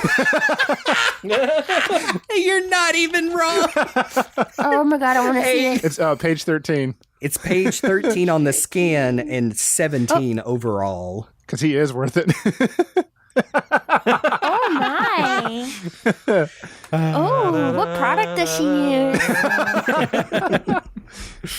It's called Master Emerald. Yeah. Maybe she just has it. Maybe it's Master M. I just want to get my, it's unrelated to this lovely art discussion, but I just want to get my little thoughts out regarding the Sonic Adventure adaptation here. I've mentioned in the past that Archie at the time, like, back in more often than not, whenever they were presented with having to do game adaptations, they would treat this like, okay, this can be in its own little corner, and then we can go back to the things that we actually care about.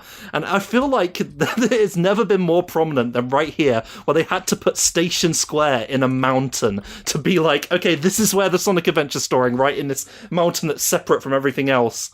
And granted, they had to because they had no other place to put the Overlanders, but it's really funny to me that this whole story really sort of happened all the way over there in this other area, and then they could just move on from it. Yeah, it's unfortunate. I like that the entrance to the Hidden City is also Sonic's Island from the Sonic OVA. Oh yeah, that is just a cute little detail. Yeah, like I wonder if that sounds like something, and I mean, that sounds like something that like somebody who had seen that a lot. Like I wonder if it wasn't Patrick Spaziente who was like just pitched that, or, you know, not putting words into people's mouths, but that is a cute little detail just for the hell of it. Much better than when they actually go to the Sonic OVA universe and, God, what is it, issue 101, and again, have Ron Lim draw that whole issue when you're supposed to be jumping between different Sonic continuities and they all look the same.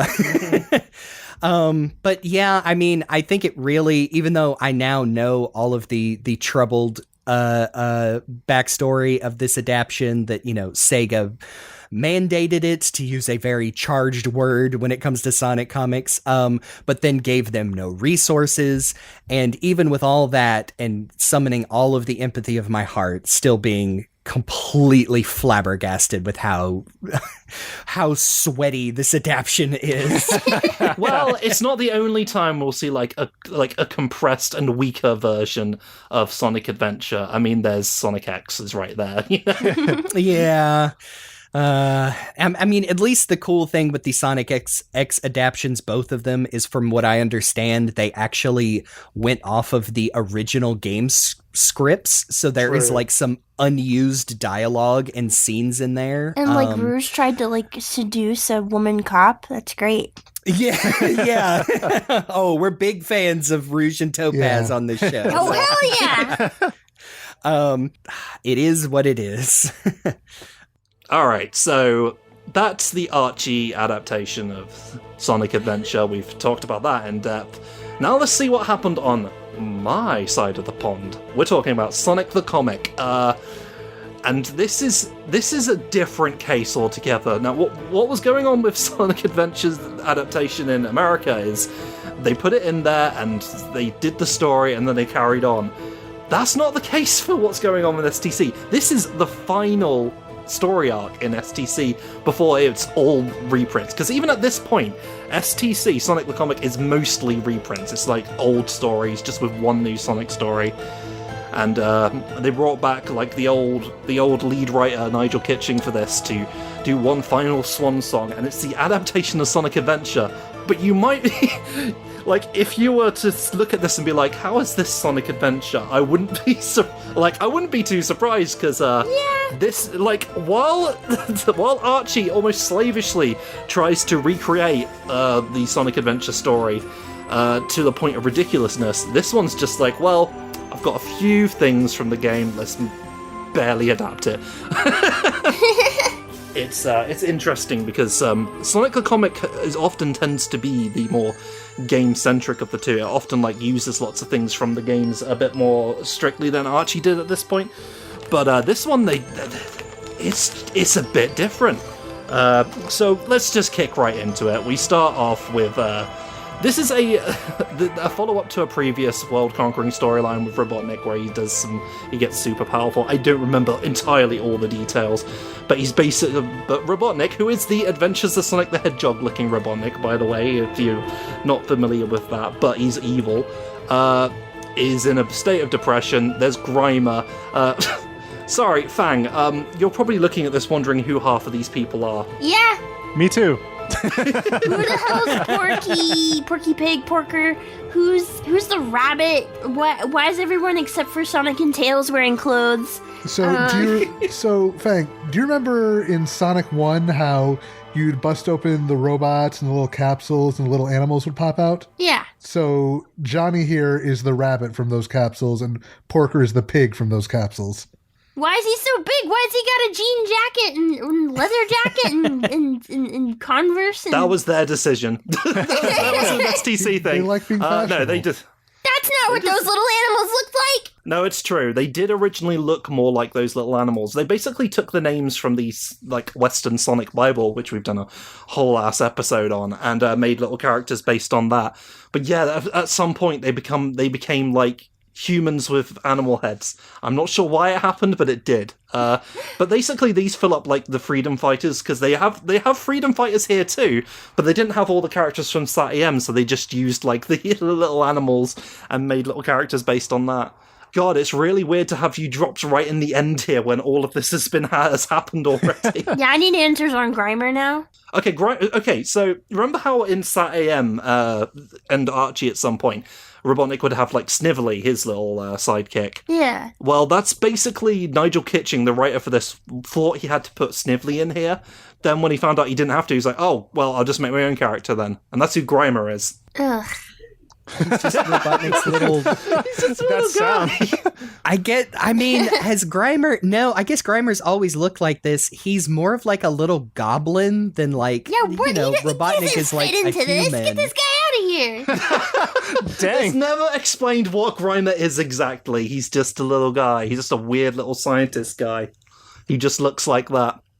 It's unfortunate that only like I and Luke for the most part, you're missing out on the rest of the Sonic the Comic world that has characters like Captain Plunder and other like robots and other like random humanoid characters to kind of like take the sting out of turning the page and seeing Grimer and being like, whoa, who is that? Listen, for me, I got used to Grimer. I didn't know what he was, but I was just like, okay, he's I guess he's part of Sonic now, because Sonic the Comic was what I understood Sonic's story to be, because we didn't have as much story in the game, so that was my context. So yeah, of course Grimer's there, but for everyone else, it's like, who's this guy? Who's this weird green bloke? I don't mind Grimer either. I'm glad we are in this story past the era where he was kind of drawn with butthole lips. They're much less prominent in this story. Yep, there's Porker. Sorry, Fang's just sharing an image of Porker Lewis. He's just a little guy. I've defended Porker Lewis. I don't appreciate this little guy. Dang. Hey, if you were there for Porker's most interesting storyline. No, Piggly Wiggly looking ass. Porky Pig, get this guy out of here. I'm so glad Fang's here. Oh, man. Porker cannot come back from that. I'm sorry. I was just going to try and explain, like, no, see, he was really traumatized, and Sonic was like, no, he can't come back from Piggly Wiggly looking ass. I like. Now, Damn. I can at least defend that Porker is based on a game character. I cannot defend Grimer nearly as ferociously. Yes. He's just a guy. I like that the panel that Fang has shared with us makes Porker look like Arthur from from the PBS show. Oh, he does. He does have the yellow sweater and What a everything. wonderful kind of day. Someday we'll have to do a deep dive on why Porker is not just a goofy ass boy. We'll have the Porker Lewis defense episode one day, but not today. We've got too much to And cover we'll bring Fang here. back for that one. No, that's not the Porker Lewis extermination episode. Okay, so Oh yeah, we're doing a comic, right? yeah, there's a comic happening. In Metropolis City Zone, there's a big scary monster, and it's kind of chaos. So, like, the chaos design was a little inconsistent in Sonic Adventure. They had in the Archie Sonic Adventure. Here, it's very much its own thing. It's really hard to describe what I'm looking at here. He's definitely a water monster, but he's more. They definitely lean more into the monster side of things with his little fangs. I hate it, dude. Chaos looks so fucking cool in the game. Like, that was like the most Y2K monster I'd ever seen in my life. And like when it gets really big and it like turns into like the little split jaw monster coming out of the side of the building. Coolest shit I've ever seen in my life. This guy, he just looks like he's related to Grimer. That explains it so much. Aren't you enjoying seeing that back view of him with his weird pelvis bones poking out? He does look a bit emaciated, actually. Hank Hill ass. God. Gosh, it is. I do like, I mean, I'm going to be saying this a lot for this adaptation. I do like the design as its own thing. Yeah. I do, to skip ahead, I do think it's unfortunate we don't get a big, cool, perfect chaos, like a traditional perfect chaos. It is kind of a big blob monster. I don't mind this design just for being like a scary, pointy goblin. Okay, the thing, it does kind of throw me for a loop. I don't dislike it. Like you said, they focus on Chaos being a monster, which I suppose is why they introduced the fact that he literally projects an aura of fear that affects everyone around him. And I think that's pretty interesting. That's a cool take, but I would love to have seen the, like, instead of as chaos, I would love to see this, like, as we'll find out later, this is basically just an alien fish in hydro exoskeleton type thing. I would love it. Mutated by chaos. Mutated by chaos energy.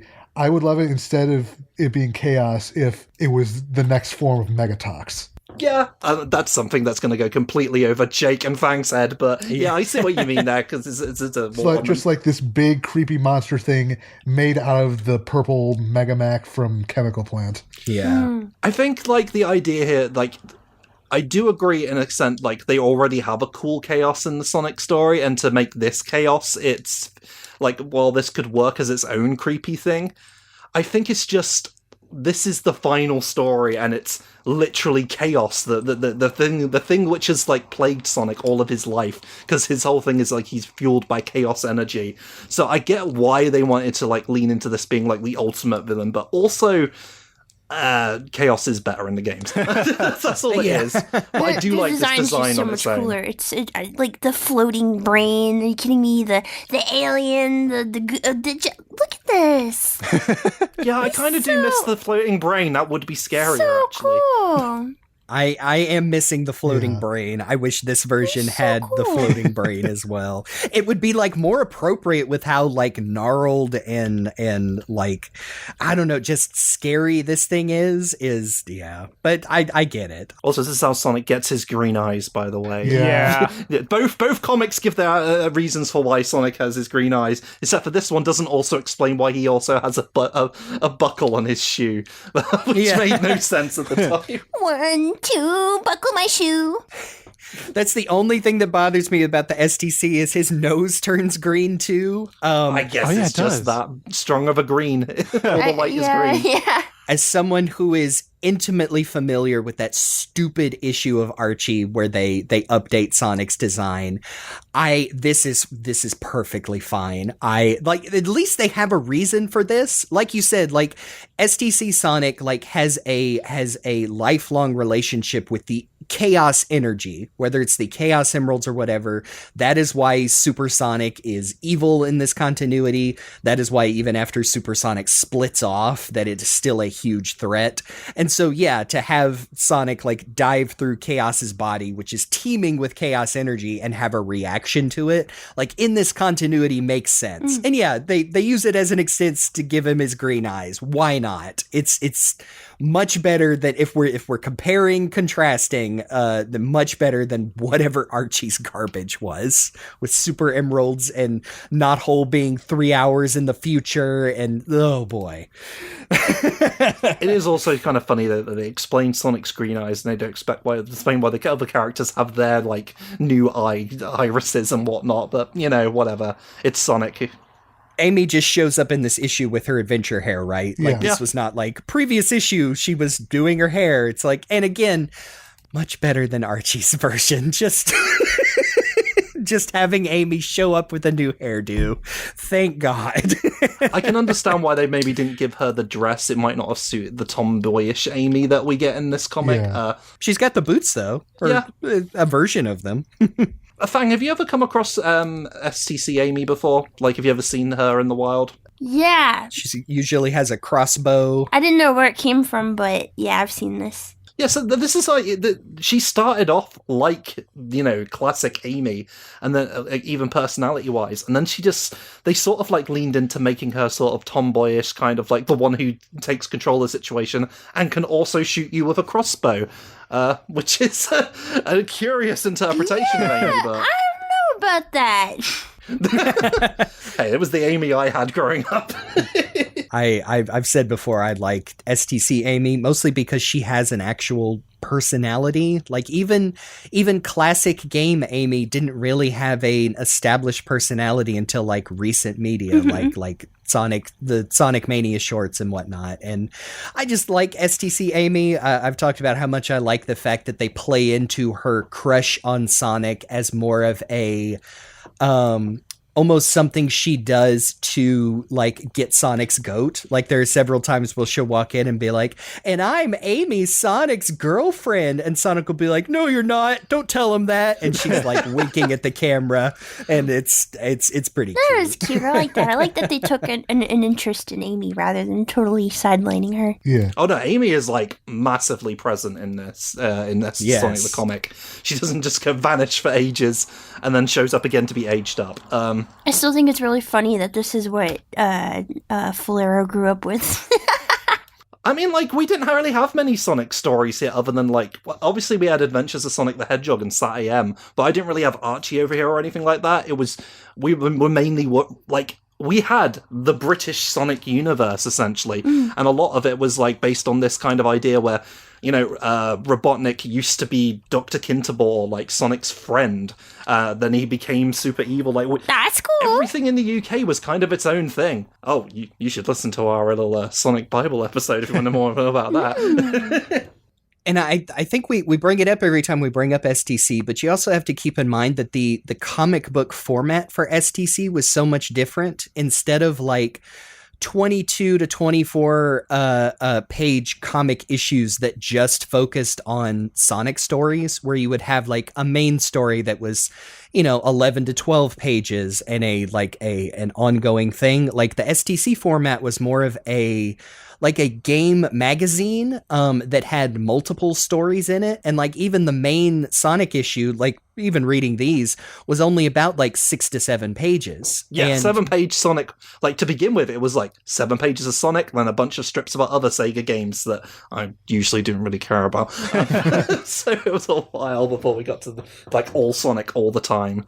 And so you do just have to like kind of change your mindset, like diving into an STC Sonic story arc where they would tell like story arcs, like the Sonic 3 and Knuckles adaptation was like one of the first really big ones. And then, you know, this is the last big one. This is like 10 full parts.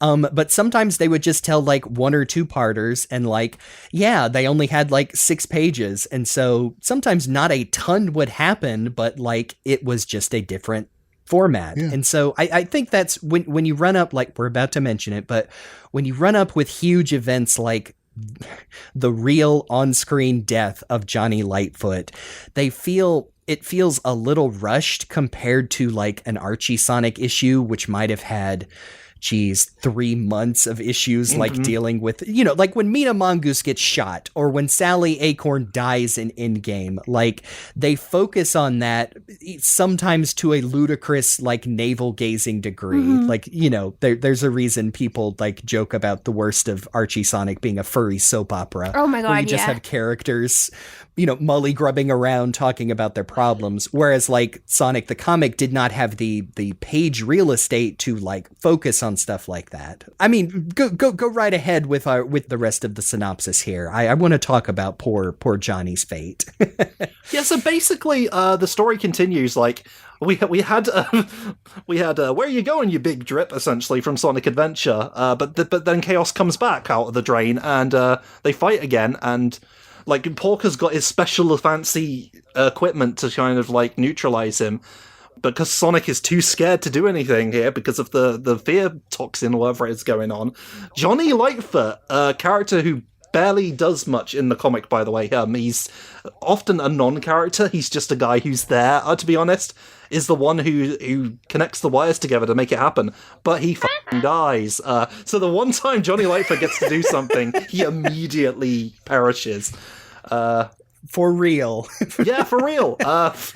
It's kind of funny because right as he dies, right as Sonic realizes, oh no, he's dead, he's like, no, he's okay, right? He's just a little shaken up, that's all. And that's funny to me as a long-time STC reader, because that's what all the little animals would say when they popped out of the badniks. He'd be like, oh, I'm just a little shaken up, that's all. But no, Johnny's dead, for real. And I hate to be that guy, I don't think this moment lands. And, you know, we talked about how, you know, it's partially a result of the shortened runtime for the strips and everything.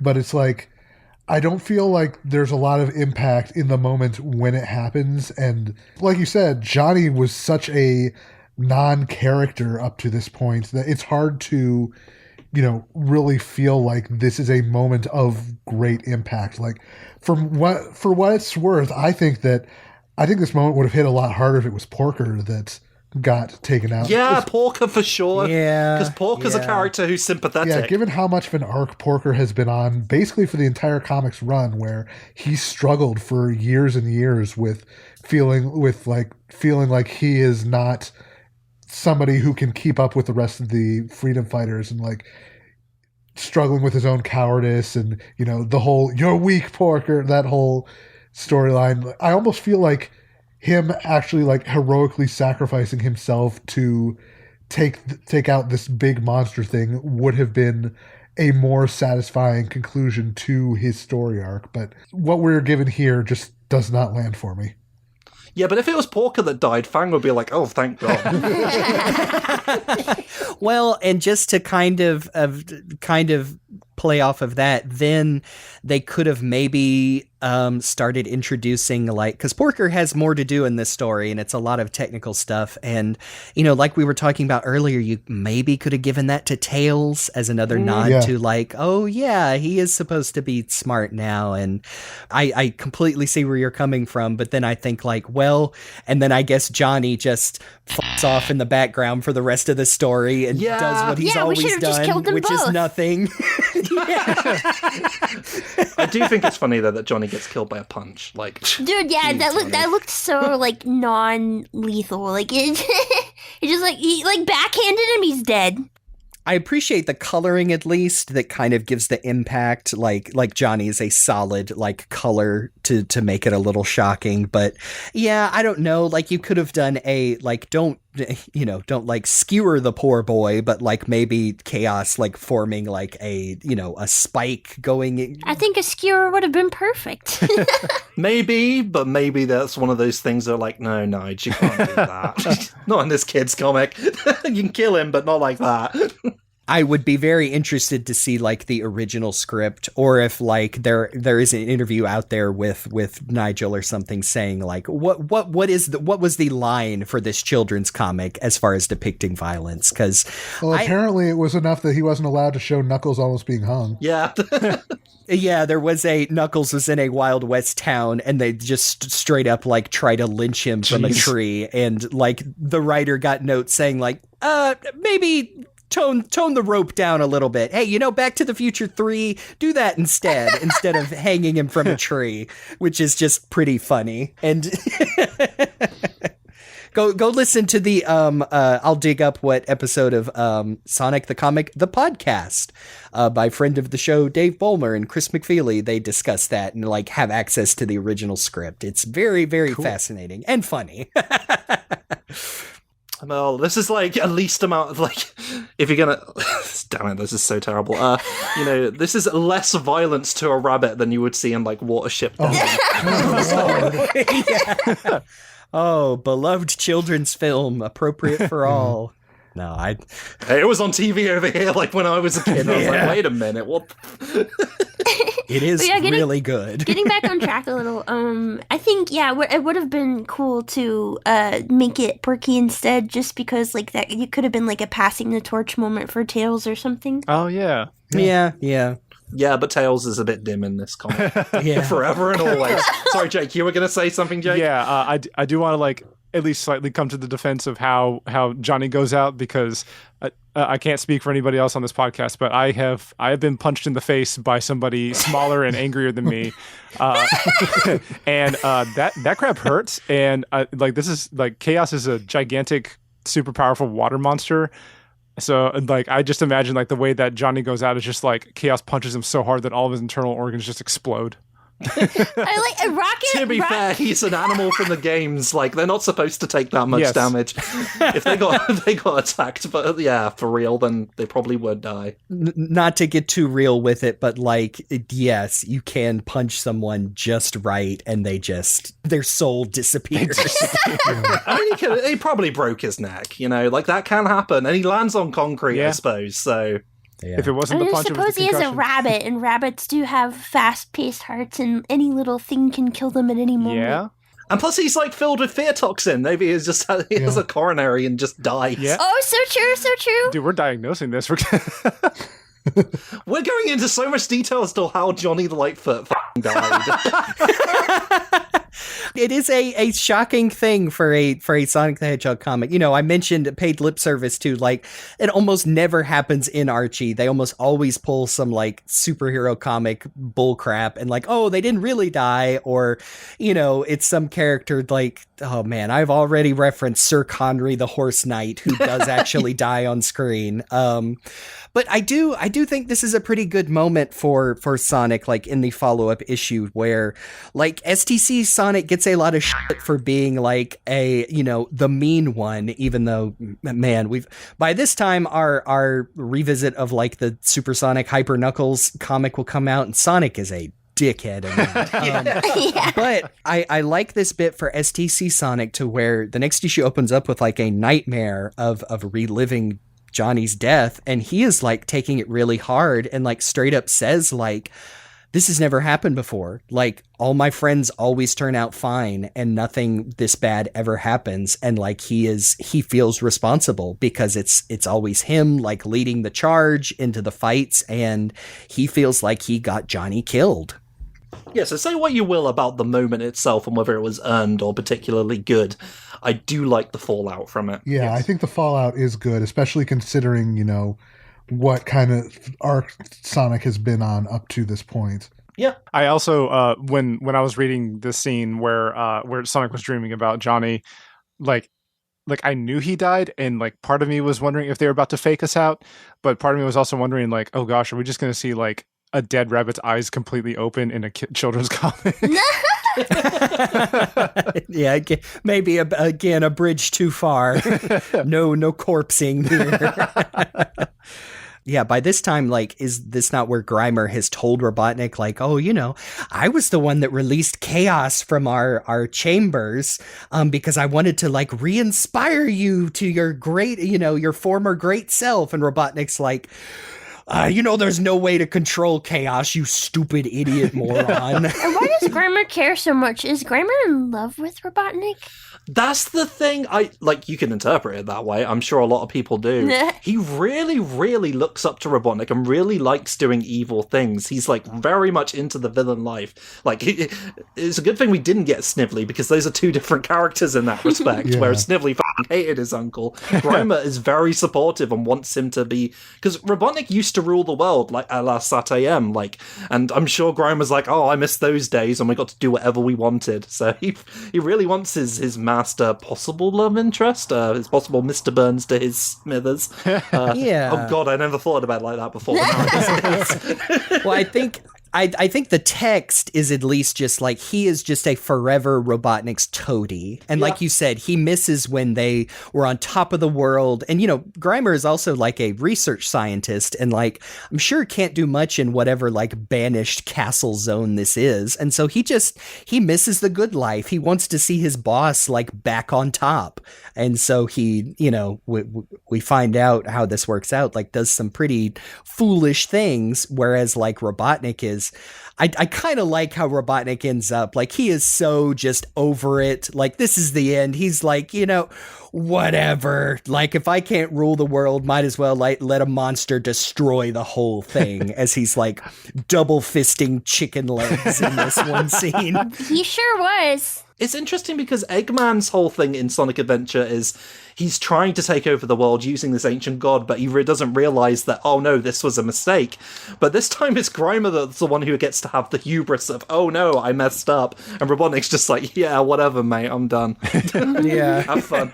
I was thinking about it earlier, and like Robotnik's disposition in all these comics for this arc kind of reminds me like a twist of like Vegeta from the Broly movie, where Vegeta was just like stunned silence, just like the legend.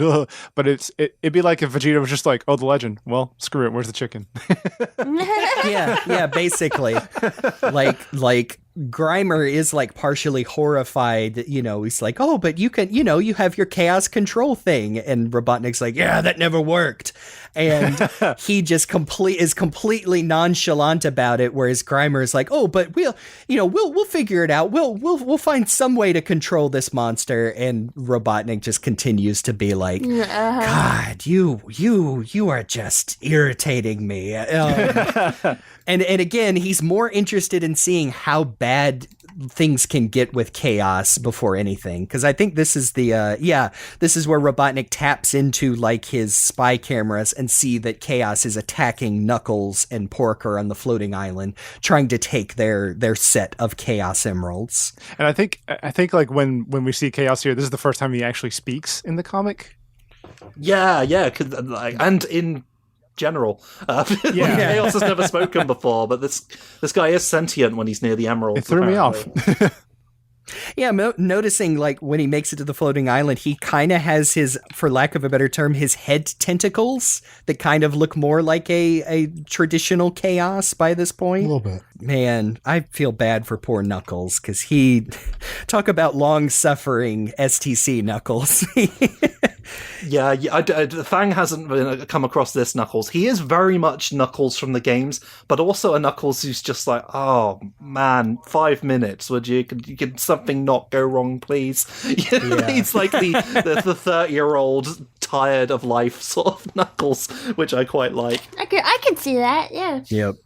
You know, talked about like Johnny's death, the moment doesn't hit pretty hard. I tell you what hits hard for me is Knuckles making the choice to zip the emeralds off of the floating island, literally dooming it. Like, am I misinterpreting this? That the floating island sinks forever? It's gone. I mean, you know, this is the last story, but the island is destroyed. Much different from Sonic Adventure, where it just sort of like lands into the ocean and it's fine. No, this is like the last-ditch move. My whole home is going to sink. Not to be too dramatic about it, it sure does seem that Knuckles is contemplating just killing himself. Oh no, he absolutely is. Yeah, he was gonna go down with it. Yeah. Only death can remove this stain upon my honor. Okay, that wasn't just me. Yeah. Amy, like, bops him on the head to kind of snap him out of it, and he's like, oh, thanks, Amy. I won't end it all. It's funny because there's a moment in Archie where Knuckles briefly contemplates, like, murdering Eggman to just be like, he's done with it. Oh, and in this yeah. one, he briefly contemplates suicide because he's done with it all. So that's pretty messed up. His entire life's work is, destroyed. The island is gone. You see these poor little flickies in the corner evacuating. Oh, boy. It's a lot. Also, we can't gloss over the fact that Robotnik changes into his adventure outfits for this strip for no other reason than it looks cool. Yep. Yeah, this is my end of the world costume. Yes. Yep. I've put it in my notes several times that he's putting on his nice church clothes. I only wish that they had given him the goggles too. Oh, yeah, man. that would have been nice. I love this because this is still Adventures Robotnik, but this is almost 150 issues after that, and so the design has been refined to where he's not much of a cone head, and he's big. He reminds me of the Kingpin from Spider-Man, to where he's very large and in charge. And I love that he does just put on the Eggman jacket, and they didn't try and make it like fit his body to look like the game. It's just it's a good look. They could have put him back in the egg again and had him reemerge, but they didn't. Yeah, no. Yeah, because they've had that happen. That's why we have Adventures Robotnik. Is because he looked a bit more like Greg Martin, classic Robotnik, and then one day he was like, I feel like a change of pace. I'm going in a big egg. And then he came out looking like that. That's your context, Fang, by the way. That's why he looks like that. He went in a big egg and came out. As you do. To make another reference that only a few people are going to get, I didn't realize when Tikal finally appears out of Sonic's visions and zaps him back to the past, that she zaps him right into the middle of the echidnas driving a herd of Kohenyu. Yeah, and then she acts like she meant to. She's like, yeah, that was all part of the plan. And it's like, are you going to tell us why? Which is that's a whole other story where Knuckles finds out when exploring the floating island that his echidna ancestors drove this species of dinosaurs to extinction by hunting and killing them, even though they were so the echidnas suck in both versions of the comics. Cool. Yeah, basically. Well, at least in this one, they're not pretending it's a good thing. Yes. Like Knuckles had to come. He literally had to come to terms with the sins of his father, and but that is a story for another day. That just clicked for me now that those dinosaurs are more than likely those specific guys. It is interesting that the class, Nigel Kitching's idea for what the echidna race was going to be like feels like a lot more in tune with what we get from from Sonic Adventures echidnas in the past, because very much so. They're not like a bunch of like science nerds. They're actually a bunch. You got the impression they were a bunch of a tribal race. Yeah, they've got some like technology and stuff, as we'll see, but there's. I don't know. It feels like it fits more. And not to gloss over it, Tikal appears and does literally transport Sonic back in time. It is not just a vision. Yeah. She takes him back to the past, Samurai Jack. Thank you. I was thinking it. And Sonic, like, not only meets Tikal and her father, which, I mean, props on them for almost getting his name right. Pochakamak. It's probably appropriate that the name is slightly different, because this is not the Pochakamak of the you're game. right. This is a good guy. This seems like an alright bloke, actually. Considering that fine. Archie got the name wrong, too, like, I'll take it. They very much did. But yeah, Sonic also meets his version of Knuckles, which... I think Knuckles straight up asks him later, like, how can I know you so long in the future? And he's like, I don't know, maybe you, like, went to sleep after all this. And that's about that's the closest thing to an explanation we get, yeah. Yeah.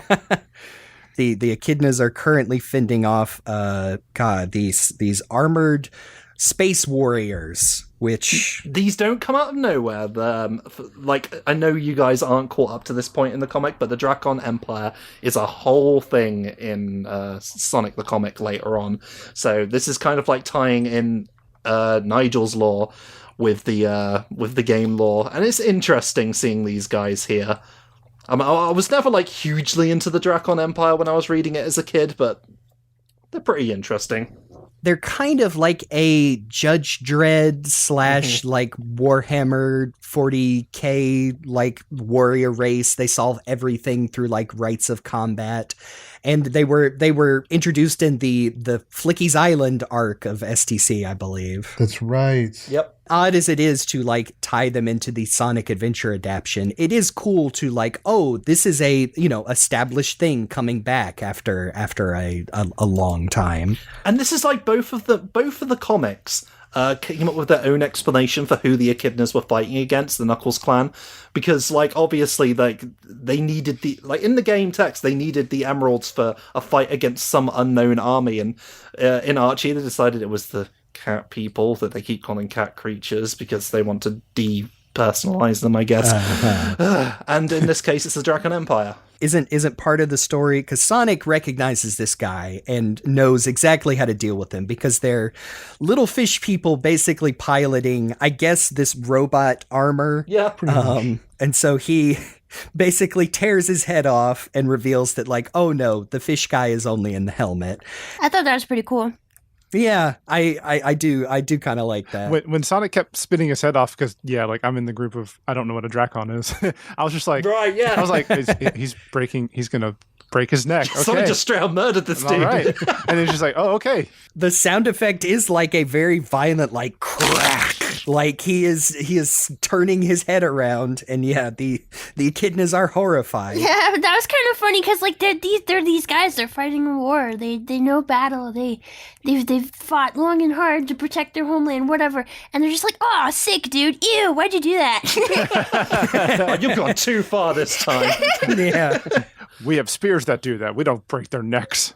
Once they get the little fish guy in like his own little pool prison, the echidnas explain that they is this where they explain that the Drakon have taken over the echidnas like sacred emerald mine. And if I'm interjecting, like somebody can take over for me. I'm just no, it's fine. It is a case of they have taken over like in this version of the world, the Chaos Emeralds were basically sacred gems made by the Echidna tribe, but they had the chaos energy from the Drakon Empire put into them. So another origin for the Chaos Emeralds. Yeah.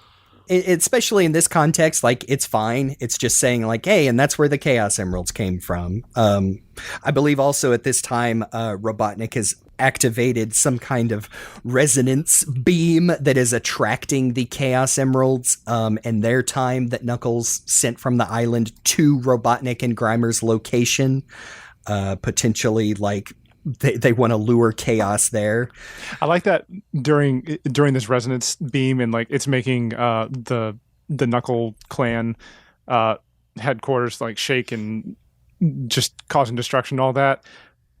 Sonic is insistent on wanting to know why he's here, which, you know, fair point. He got transported from the future. Yeah. and at first, like Pochamek, at Close first, enough. yeah. at first, old Knuckles is he's like, everything's falling down around us, we should probably go. And Sonic's very insistent still, like, no, tell me now. He's like, well, he's like, well, okay, but if a rock falls on you, it's not my fault.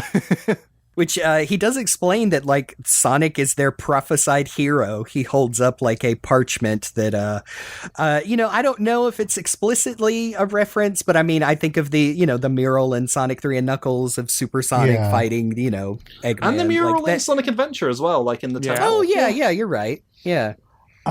So that's cool. I do think it is interesting that, you know, Chaos is kind of created in a parallel to the same event that created Robotnik, where I was thinking that before. Yeah, like the last time Sonic did time tower travel, he accidentally created a nemesis. Yeah, but instead of a rotten egg, it's a rotten fish. And the echidnas, especially you know, Pocha Kamak here, aren't as bloodthirsty as they are in the games or Archie's adaptation, because he is like bringing out their Dracon prisoner, trying to like say, you know, to like use him as a bargaining chip, like, can we do a prisoner exchange and you guys can leave us alone? Where instead, you know, the rest of the Dracon like bust up in here and start firing wildly. They end up hitting the Chaos Emeralds, which explode next to their prisoner and mutates this dude into the Chaos we have seen in the future. Interesting. No, I think I was gonna say, does this power limitless power? This predates the you know, the Star Wars prequel, that unlimited power. But, I mean, that is the voice I'm hearing.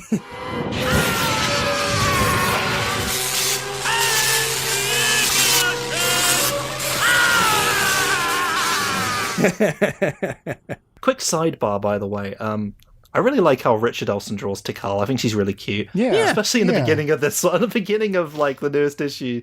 I don't know. I just like Pretty Girl. I really like even this late where like his style has gone through so much revisions, and I know going all the way back to like the Flicky's Island, like you know, you had some growing pains. I love how, gosh, the Sonic characters he draws almost give me the feeling of, oh geez, this is going to be a weird comparison, but like little like flocked Christmas figures. Does that make any sense? They look like little adorable toys, but still recognizably Sonic figures. Like with the big, you know, especially now the big green eyes Sonic has. I just like it. I know it's not to everyone's taste, but I think it's perfectly refined as far as like they are meant to look like this. And like, yeah, like Tikal looks perfectly at home in this style next to the other Sonic characters and whatnot. No, Elson hasn't fully adapted to the like Uikawa Sonic Adventure look. He's tried making Sonic spikes a bit longer, but he hasn't like forced it too much. And your mileage may vary as to whether that's a good thing or not. I generally like Elson's Sonic, but yeah, this was post Flicky's Island star-headed Sonic that was forced on them. So I think that the art for it is actually pretty consistent and really nice. The only thing that makes it look bad is Amy in her frumpy clothes. Get that shit out of here. Porky, you don't look like Grimer. You don't belong here. Bunny Man, forgot your name already. Johnny. R.I.P. You don't belong here. R.I.P. But other than that, like, everyone looks really good and really consistent. Sonic looks a little too angry. His forehead's just a little too big. But other than that, like, everyone looks really, really good. Yeah, Sonic is always looking angry in STC. That's kind of his part of his character. He's just like that. With that notice, I love the fact now that I'm noticing that like between Archie and here, it's like it's either all eyeball or much less eyeball. Yeah, it's fun. I can't remember if I've ever said it before. I wonder if, well, no, because STC started before Sonic 3 was out, didn't it? Yeah. STC Sonic always seemed like it was based on the Sonic 3 Sonic, who does look more angry all the time compared to like Sonic 1 and 2. That's true. Oh man, I need to show you guys the moment I realized. I was like, yeah, I'm reading the UK version of Sonic, yeah. Oh no, the implications there. Sorry, a piece of fan art from Sean Dunn in Stockton-on-Tees. He really wanted to draw Sonic as Henry VIII. And he won a Sonic Digital Watch for it. Cool. Yeah, well, that's what they were giving away as a gift back then. Huh, okay. It's no Water Fun game, although I feel like, given the Chaos storyline, a Water Fun game might be too on the nose. Yeah, Chaos gets created in the past. He tries killing Sonic, and Pachacamac, or whatever we want to call him. Pancake. Basically sends him back in time. Yeah, good old Pancake sends him forward in time again to save his life. But then he materializes in the modern day Chaos instead. And it's just this moment that sort of like reminds me when I'm seeing Sonic basically almost drowning. I'm like, oh yeah, his ultimate nemesis in this isn't just Chaos energy. He's literally water, Sonic's least favorite thing. Yeah. yeah. I do like the moment where Sonic like specifically says he is conquering his fear, you know, the fear force that Chaos emits to potentially save Johnny in the future. Like he doesn't even stop to try and think of like if that's how this time travel is going to work, but he says like he doesn't use the word kill, I don't think, but he says in the future you kill one of my best friends. So yeah. Well, he's going to stop Chaos here to try and save Johnny. It's just a good moment of Sonic. You know, he's throwing caution to the wind, and also it doesn't work. Yeah, he gets sent back to his proper time after again like trying to explain to this Knuckles like, I don't know, man, you're just still alive. Also, your douchebag friend Zachary is alive too in the future. Well, that's a story for another time. Mm-hmm. This is where like the worm is starting to turn for Grimer because, you know, Robotnik has attracted all of the emeralds here. Chaos has shown up and poor Grimer's like, okay, Dr. Robotnik, and now what will we do when Chaos gets here? And he looks at him and he's like, I don't know, man. That's your job. Ooh. I mean, to be fair, true. Yeah, man. This wasn't my plan. Yeah. Even this too, you know, poor Grimer's like, it's Chaos. And Robotnik's, you don't say. Grimer is, I think he's starting to realize Robotnik has truly lost it. Like he doesn't want to conquer Mobius anymore. He really just, he just wants to see how bad it can get. He would rather the planet be destroyed and get to watch it happen than, you know, go back to roboticizing little creatures to serve. Honestly, I respect it. If I had a little evil henchman just decide to like kick it off without telling me anything, and then it's like, oh, it's my responsibility to clean it up. No, you clean it up. Yep. We do finally see Chaos absorb all of the Chaos Emeralds to become Ultros from Final Fantasy VI. I mean, perfect Chaos. I mean, yeah, it's not the perfect Chaos. It's not the, bring your big it's old just like a weird water octopus. I mean, I think it's scary. Like, taken on its own, it's pretty cool, but yeah, it's not perfect Chaos. It's not even that big, honestly. I could probably take it. Could burst out of a skyscraper now. That face is kind of making me think of Krang. He does. Yeah, he does have a lot of Turtles as Krang well. energy to him. I am complete. I am Yeah, this whole time, like with this, and then I think something back in the Archie comics, I keep thinking about Krang in like different ways. Yeah. Okay, so are we moving on to the point where we're talking about evil Sonic? Yep. Yes. Supersonic. What the hell is that? Here. What is that show Okay, yeah, about? sorry, we did. This is gonna drop take you off some in the deep end context. here. That's Fleetway the Hedgehog. Don't, Jay, please. Wait, can I preface this? For anyone listening, if you've never read the UK comics, suddenly Supersonic shows up, but he's evil, and he's like, no, I've got a cat girlfriend now, and she vouches for me. I'm not evil anymore. And Sonic's like, fuck that, dude. Get the fuck out of here. And then he's like, oh, he'll never believe me. It's fine. And then she's like, you've got to believe him. Look, he's so different. And then Sonic's like, cool. And he's like, psych, I'm evil. And then he absorbs Sonic in the end. But then Sonic turns into him. And then it's like, oh, it's cool. I've just fused you back together. Happy ending! Why have we not been having FangGuu all the time? I know, for real. Oh.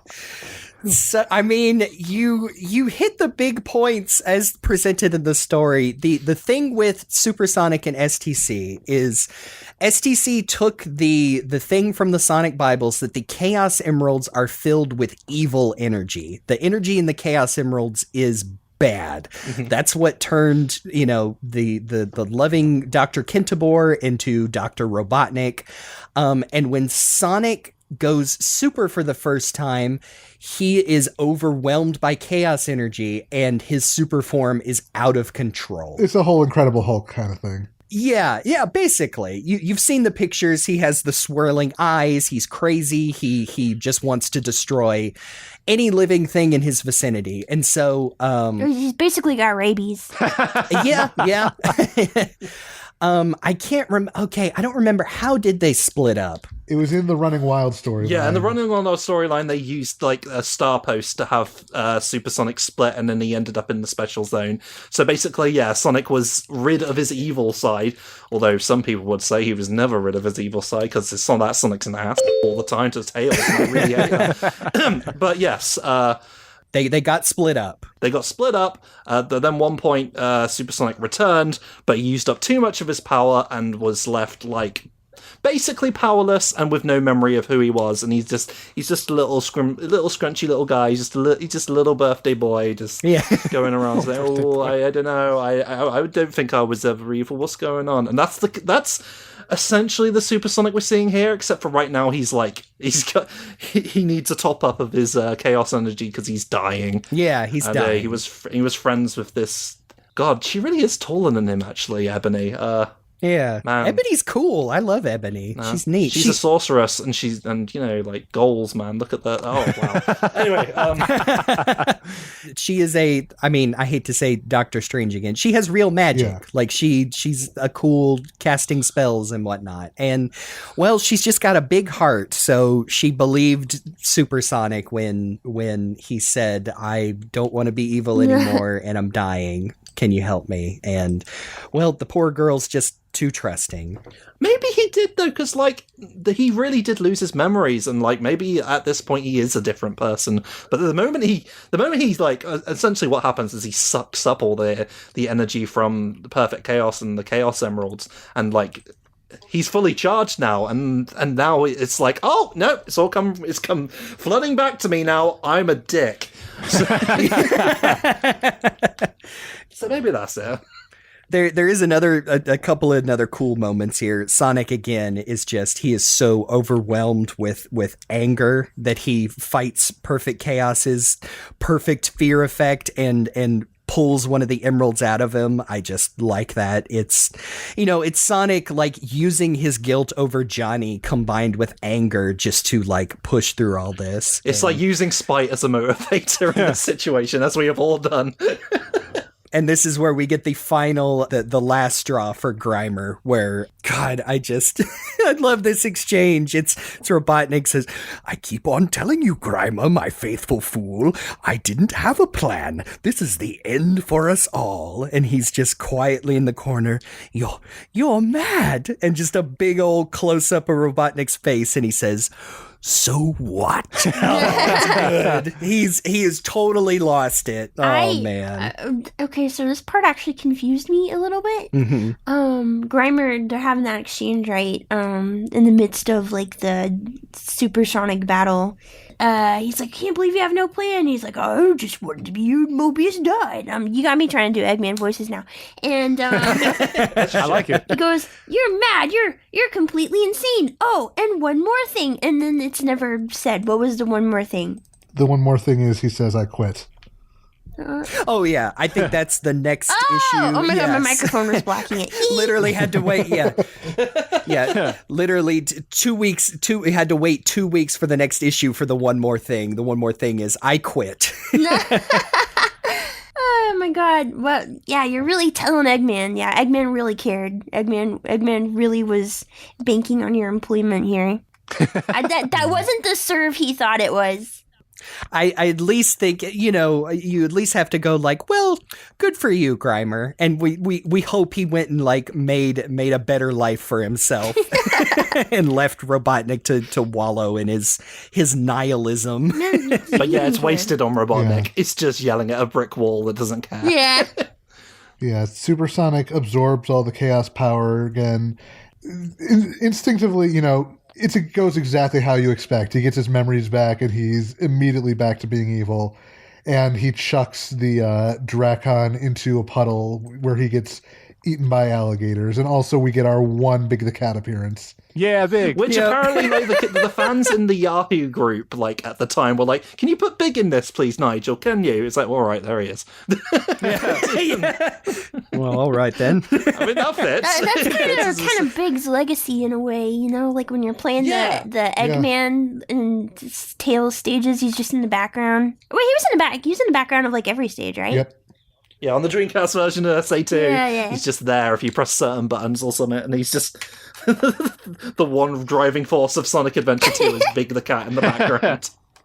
I do just feel bad for poor Ebony. She really went to bat for Supersonic, and the first thing he literally does is says like, "Yep, Sonic was right." No, you guys, he's changed, I swear. He's really good around me. Oh, yeah. It's that sort of... Oh, He's never tried to kill me. She's not gonna live that down either. Like, they're gonna be like at a party. She's like, you gotta try this fruit punch, man. It's killer. And they're like, yeah, it's funny you should say that. killer, yeah. Oh, are you sure, Ebony? I don't know. Last time we tried, she's like, okay, well, fuck off. I'm just talking about a beverage. We kind of come full circle here where Tails comes swooping in to deliver a sucker punch to Supersonic and gets zapped, and Sonic, poor Sonic gets re-traumatized all over again thinking Tails has bit the big one, and then Tails is like, yeah, actually, if you'd played Sonic Adventure, I'm tough now. But also, it's funny, like, it's just like, look at the actual concern written on Sonic's face over Tails. Show that to all those fans sharing, like, cherry-picked screenshots of Sonic being a dick to Tails in SDC. Yeah. But yeah, and Tails reiterates that, Johnny would not want him to use him as an excuse to, like, quit being a hero, which is, it's a little out of nowhere, and it's also like, okay, how do you know that? Did Johnny tell you that? But it's, we get it. It's a little bit of word of the author, just trust me. Yeah. Sonic locks fists with Super as again Grimer tells Robotnik to piss off for the final time. Ebony charges up one last magical spell, and it sure looks like it backfires, and poor Sonic has been rebounded upon and killed by Super. He becomes a big blue raisin. Yeah. But then it's revealed that things have just been put back the way they were as Supersonic fades into our blue hero Sonic, as they have been recombined into one entity. Yep. At last. And also, they still can't keep Ebony's muzzle color consistent. Oh, yeah. It's been like that the last 2 issues. But you know what stays consistent? Her muscular shoulders. Yeah. So Oh, yeah. true. My I God. like that. Goals. She is. Yeah.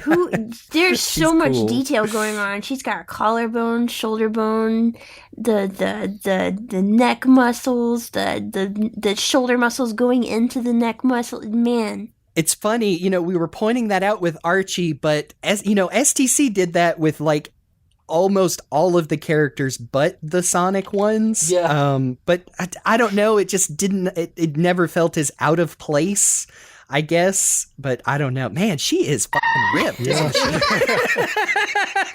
Say what you will about her ability to judge character, but she's been hitting the gym. Yeah. And of course, we end on a final panel of Sonic and his pals recommitting themselves to protecting Planet Mobius now and forever, as Johnny looks down on them like he's the end of Stardust Crusaders. Yeah. Like he's in that one weird music video with the guy going. This ending panel, like I'm sure I would have loved it as a kid, but like reading it as an adult, I'm like, oh god, no, this can't be. Yeah, it's a little. This can't be how it goes. Oh no, you can't end it like that. Not with the superimposed, like scared looking rabbit guy up in the sky, dude. Mufasa The Catwoman, she just looks like she is phased out. Knuckles with the nervous mouth. What is Amy's I think that's an terrified? interpretation of his like crooked mouth from like the older art, but it looks a bit weird Yeah. there. Amy doesn't know what the fuck is going on, and Ebony is just kind of like, so do I go with you guys or My eyes are starting to fly away from my I'll face. just leave. I'll just leave. Have you noticed on the top right panel, the last page, Robotnik's just like, well, see you guys later. He just sort of- He's there in the middle panel as well. I mean, to be fair, like, he's just like, you know, he didn't cause any of this. He's just like, I'm done, I'm out. yeah, he's in his grandpa. You know, Where are my chicken legs? I don't know if this is just me, but Robotnik in some of this story is really giving me like Brian Cox from Succession energy, just kind of making everyone else's lives miserable, and then at the end he's just like, Oh, go on, fuck off.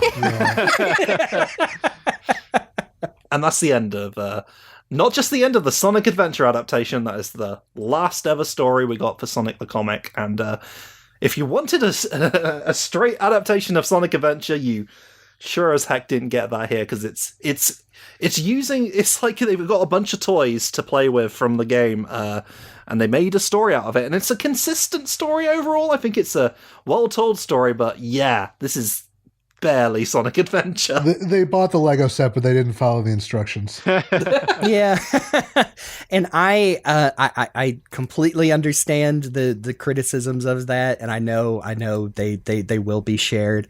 I do have to say, like, I vastly prefer this to what Archie tried to do. The consistency is what matters to me. Like, this feels like, as someone who's read like STC up to a certain point, this feels like an STC story. And the biggest thing that gets me is that, reading this, I guess it really didn't hit me into this last page, and then I guess trying to go to the next issue, this really is the last proper STC story. And I feel like if it wasn't the last thing we ever got, because it feels like so much of a, Sonic saying like, well, whatever comes next, we'll deal with it. We always do.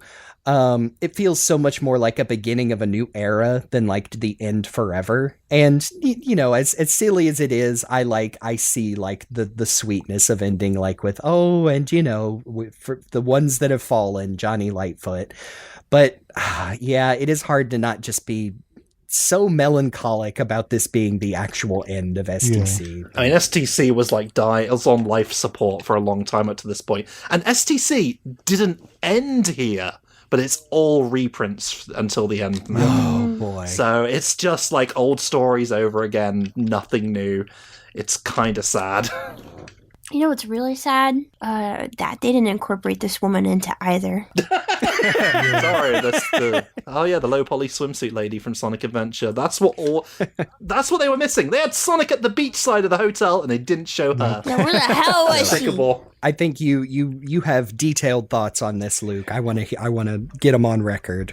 Like I said, I do think it is a better, more interesting story than what Archie was trying to tell. But at the same time, like, I feel like it diverges so much from the canon material that I honestly can't say that I really like it as a Sonic Adventure adaptation, because it really isn't one for the most part. Like, part of the reason why I and a lot of other people really liked STC, is that you go back to some of the earliest strips and they are very, very much, of a piece with the games. They're clearly trying to build on that world in meaningful ways.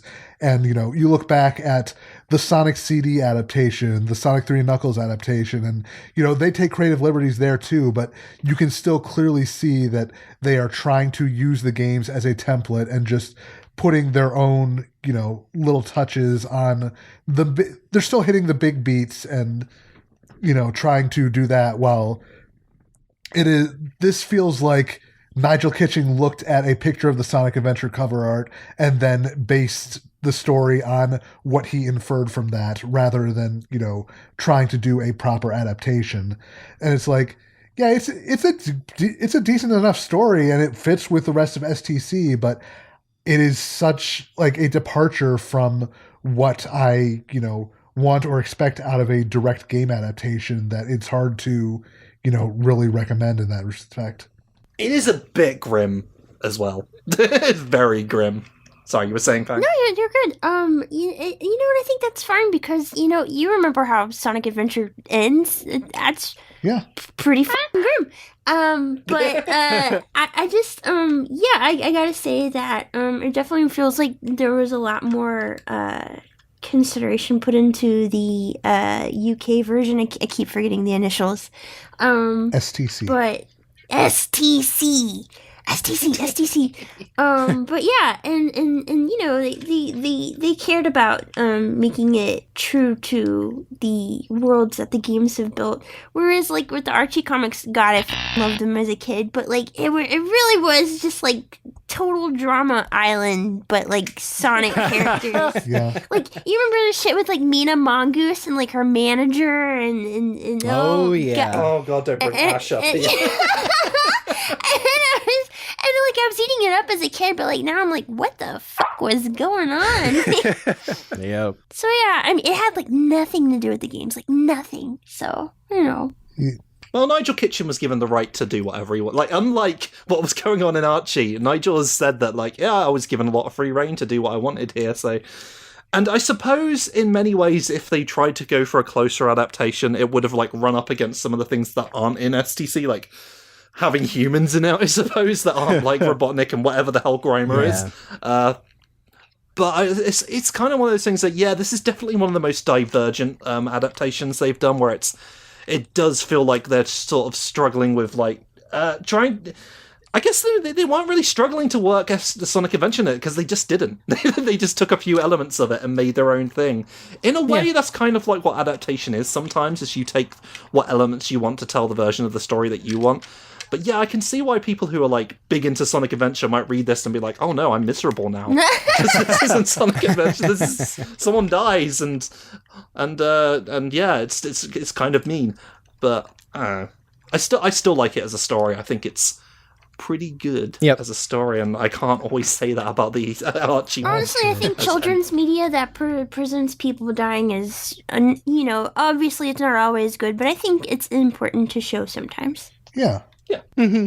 I think especially for how they handled it in this story, where Sonic like spells out several times that he feels like it's his fault because he's been reckless in all of his adventures, but it's always worked out in the past. Nobody ever gets hurt, but somebody does this time, and I really like that. Yeah, I like media that treats like children readers as like intelligent, emotionally intelligent, and can, handle stories like that. So it's cool. Yeah. I think what we're all trying to say is that the perfect Sonic Adventure comic adaptation is that unfinished Spanish fan comic from the 2000s that never got finished. Oh my goodness. I didn't know about this.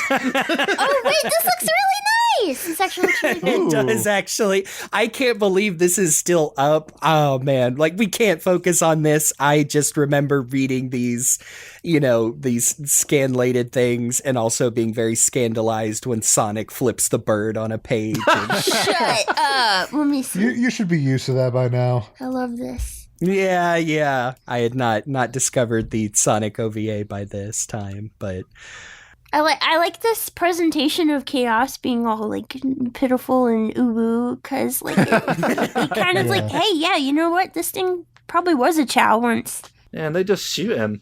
They see this weird creature they've never seen before. I was like, right, fire. Well, Well, we have these guns. Station Square is an American city, is it not? Well, I think we're done now. Yeah. I think that's a sign that we're done with it. Anyway, Sonic Adventure had some interesting adaptations. Interesting is the word I'm going to use. In conclusion, Sonic Adventure comic adaptions are a land of contrast. Oh, we always say, if you want to read Archie, I'm not going to stand in your way. I don't think this is a good jumping on point because it's a lot of baggage. There's some cool stuff in there. It's hard to say, like, jump into these, like, get to them when you get to them. Like, I vastly prefer STC's take on this, but also it is the culmination of STC as a whole, and you should probably read the beginning first. Yeah. Unlike what we did with Fang, where we forced her to read the end. This is the second time that we have brought a guest on to read the end of a long-running Sonic comic series. So, that's true. Oh, That's no, you're true. right. We did that with Archie, with Dave. Literally I'm glad the I last did though. one. I love Sonic Adventure. I played it so much as a kid, so much, and like even now when I replay it, I still discover new little things like Eggman's pull-out bed.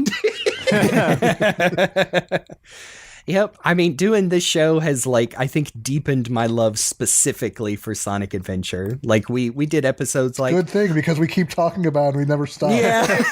Keeps Like, happening. I still love Adventure 1 and Adventure 2. And I do still like Adventure 2, but there's just something super special about that first So adventure. true. that- Have you watched video essayist YouTuber Hazel's video on Sonic Adventure? But yeah, I feel like, it definitely had its issues, it's definitely like a broken game, but like there was like so much love and care baked into that game. Like, the fact that like the Sonic Adventure team went to South America Yep. to like get a feel for like what they wanted their game to like look and feel like, and like that, like textures on the pyramids actually being photographs that they took. Yep. So cool. That's so cool. I love it. Yeah, we are very complimentary of Sonic Adventure here. Yes. We're like, we don't tend to call it a rocky transition to 3D. It was a perfectly functional, really pretty transition to 3D. Yes. Yes, I agree. A little rocky sometimes, but that's just the nature of it. That maybe was get like used to it. that was a time like where everything was transitioning in 3D. It was all rocky. None of it was perfect. So Everything was clunky, and you know what? Like, in this day and age, we look back at those low poly times and we're like, oh, this is such a mess. I love it. I clunky genuinely love low poly aesthetics. That are so that's why you nice. got a model of one, right? Well, that definitely wraps us up for this episode. Yes, the world of Sonic Adventure comic adaptations, as has been said, is a world of contrasts. And I'm very glad that we all got to do this together. And I want to have Fang on for more specifically comic episodes, because this was absolutely hilarious and fun. Bang. Oh, dude! Oh, you got the minute it's like a Rouge the Vat episode, it's over. Oh, please, yes, please. But this is the part of the episode where we get to plug our socials. So I have been RockTheJake, and you can find me on all the socials as RockTheJake, and you can find me on Twitch as Mr. RockTheJake. You can find me on Twitter at CyberLink420. And I'm GameBuddy, and can usually be found under that name around the internet, sometimes with a 123 at the end. And you can find me on Twitter at GreatJobJeremy. That's GR and the number 8. And I'm Faulerro. You can find me all across the internet at FAULERRO. I love that jingle. And also we got someone else. That was a good delivery. And I'm Fang the Caveman. You can find me everywhere at FANGGUU, FangGuu, Yoroshiku. Can I find you at my local library? Not yet. Oh, not yet. I'm working on it. New York Times bestseller, FangGuu. A special thanks so much to Amy Waters for the use of our theme song from the album Gotta Go Slow. You can check out more of her work on YouTube and Bandcamp, and I also implore you to please go follow her on Twitter and Instagram at Amy Waters. And as always, please sincerely remember to subscribe to the show on whatever platform of choice, whether it's YouTube or a podcatcher. Please rate, please share, please comment. And I mentioned this before, but we especially love comments on like the YouTube videos and wherever else, because we read them. I love reading and seeing just like how people interact. And I apologize. I forget the name of the user, but like every time we post a video on YouTube, there's one person who's like always like the first post, like before they even listen to it, I'm sure they just go like, yes, more. so shout out That's to the you. energy we want to bring. I think it was Grace Kim or something. Yeah, she's someone who's always there. Like, it's like, yes, every time we bring out an episode, please, someone that's there. so Just sweet. excited to hear us talk about Sonic for hours. I love how strong the Sonic fandom is still going. Oh, absolutely. Yes. Yeah, yes. Doing this show has really like brought about like the fun things about the Sonic fandom for me, to where I'm like so happy that like we can have a little community with that positivity. Absolutely. Yeah. But yes, we genuinely appreciate the community support and the community interaction through comments, through subscriptions, through all of that. And we thank you for listening to this all the time. For our next episode, we're finally breaking free of the Sonic cycle of Sonic Adventure, and we're going to jump forward quite a few years, and we're going to finally talk about Sonic Mania. Woohoo! It's about time. The crown jewel. Man, wasn't it lovely that Sonic Mania happened at all? Yes. It Yes. sure is. That's all I have to say about it. It's so good. I mean, I'll have plenty to say next time, but I'm really excited to look back on this game. It's one of my all-time favorite Sonics. So yeah. Yeah, I'm looking forward to it. It's been a while since I've played all the way through Mania, so I'm itching to get back into it. And also, I know that I think this will be fun, that Luke and I have delved into the world of modding our personal handheld consoles, and that there are Sonic Mania ports on those consoles, and I think it'd be fun if we also brought that experience to it as well. Ooh, all right. It's different, I'll say that. So again, thank you for listening, and that wraps things up. I have been RockTheJake. I'm CyberLink. I'm GameBuddy. And I'm Faulerro. And I'm Fang. Oh, flower, pretty flower, show your face and I'll sting you. Hey! Did I do it? Did I do it? Did it. You did it. Proud of you. Yay! This has been The Hill is Always Greener, and we'll see you on the other side. Yeah. We did it. Yay! Rest in peace, Johnny Lightfoot. Burn in hell.